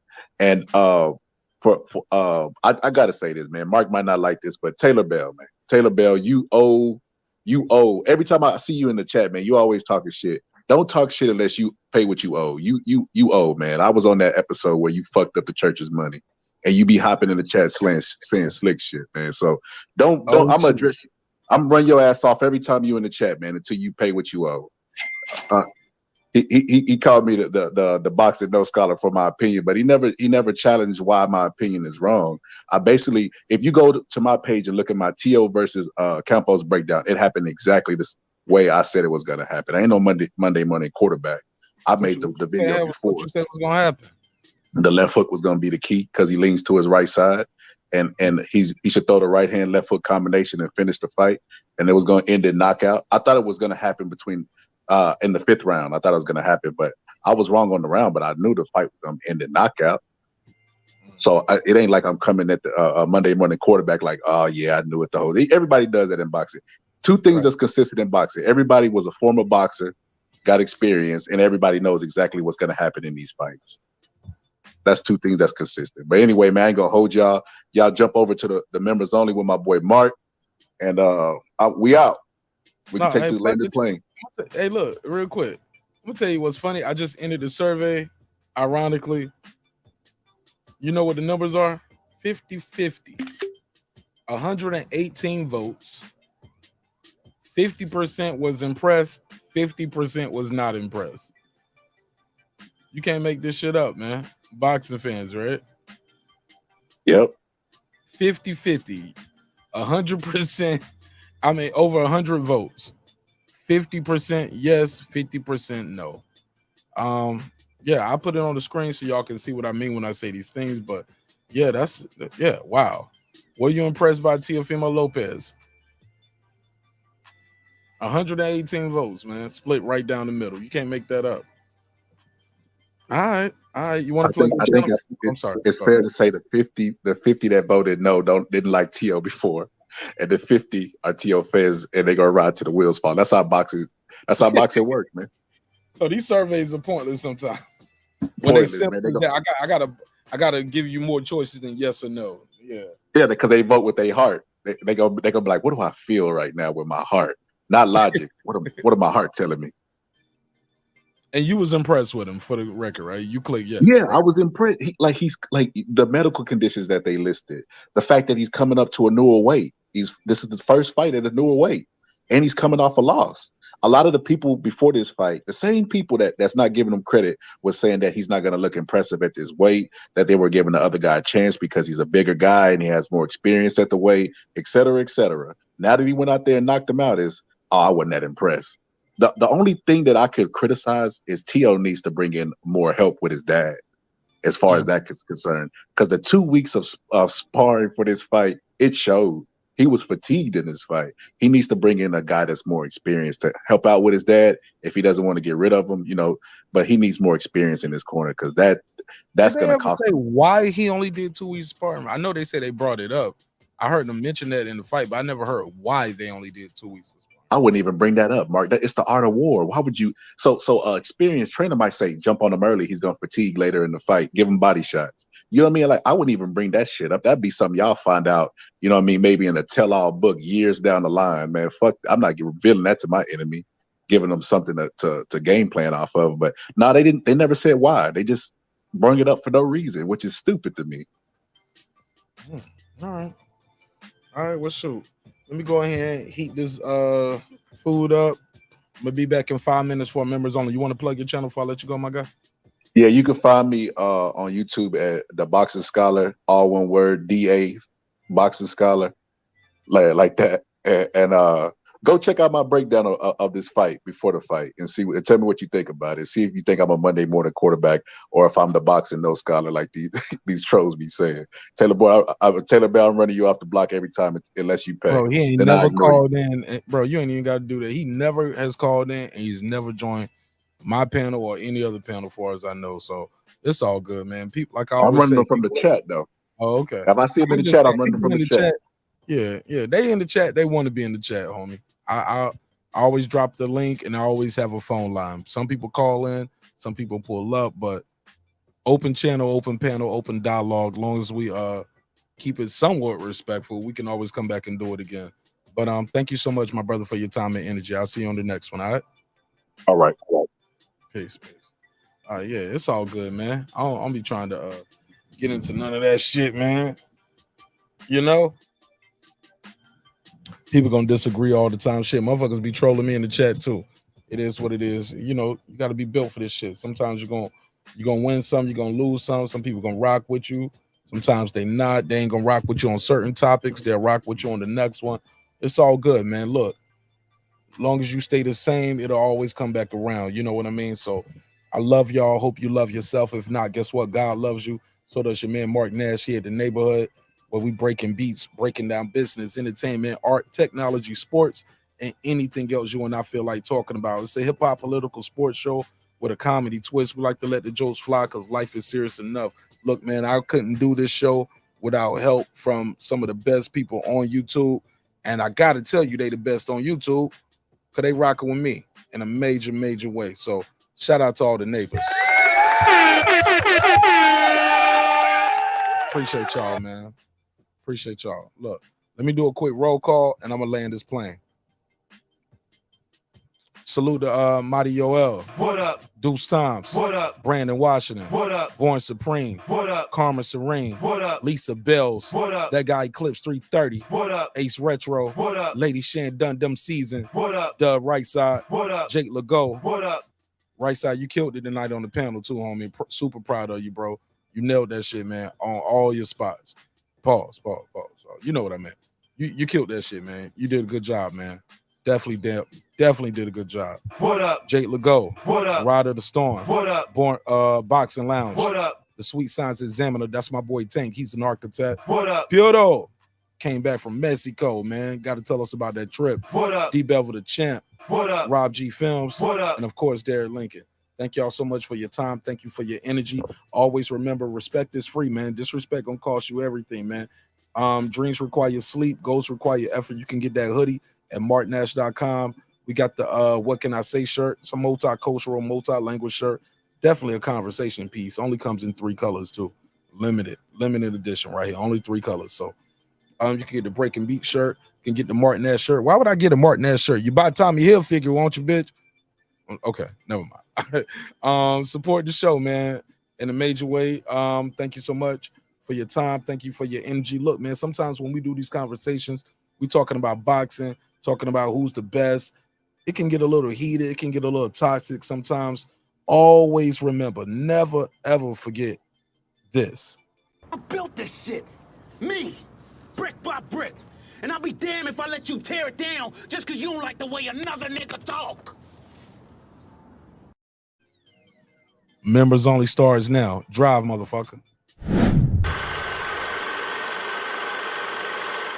This that squad side. This is me, man.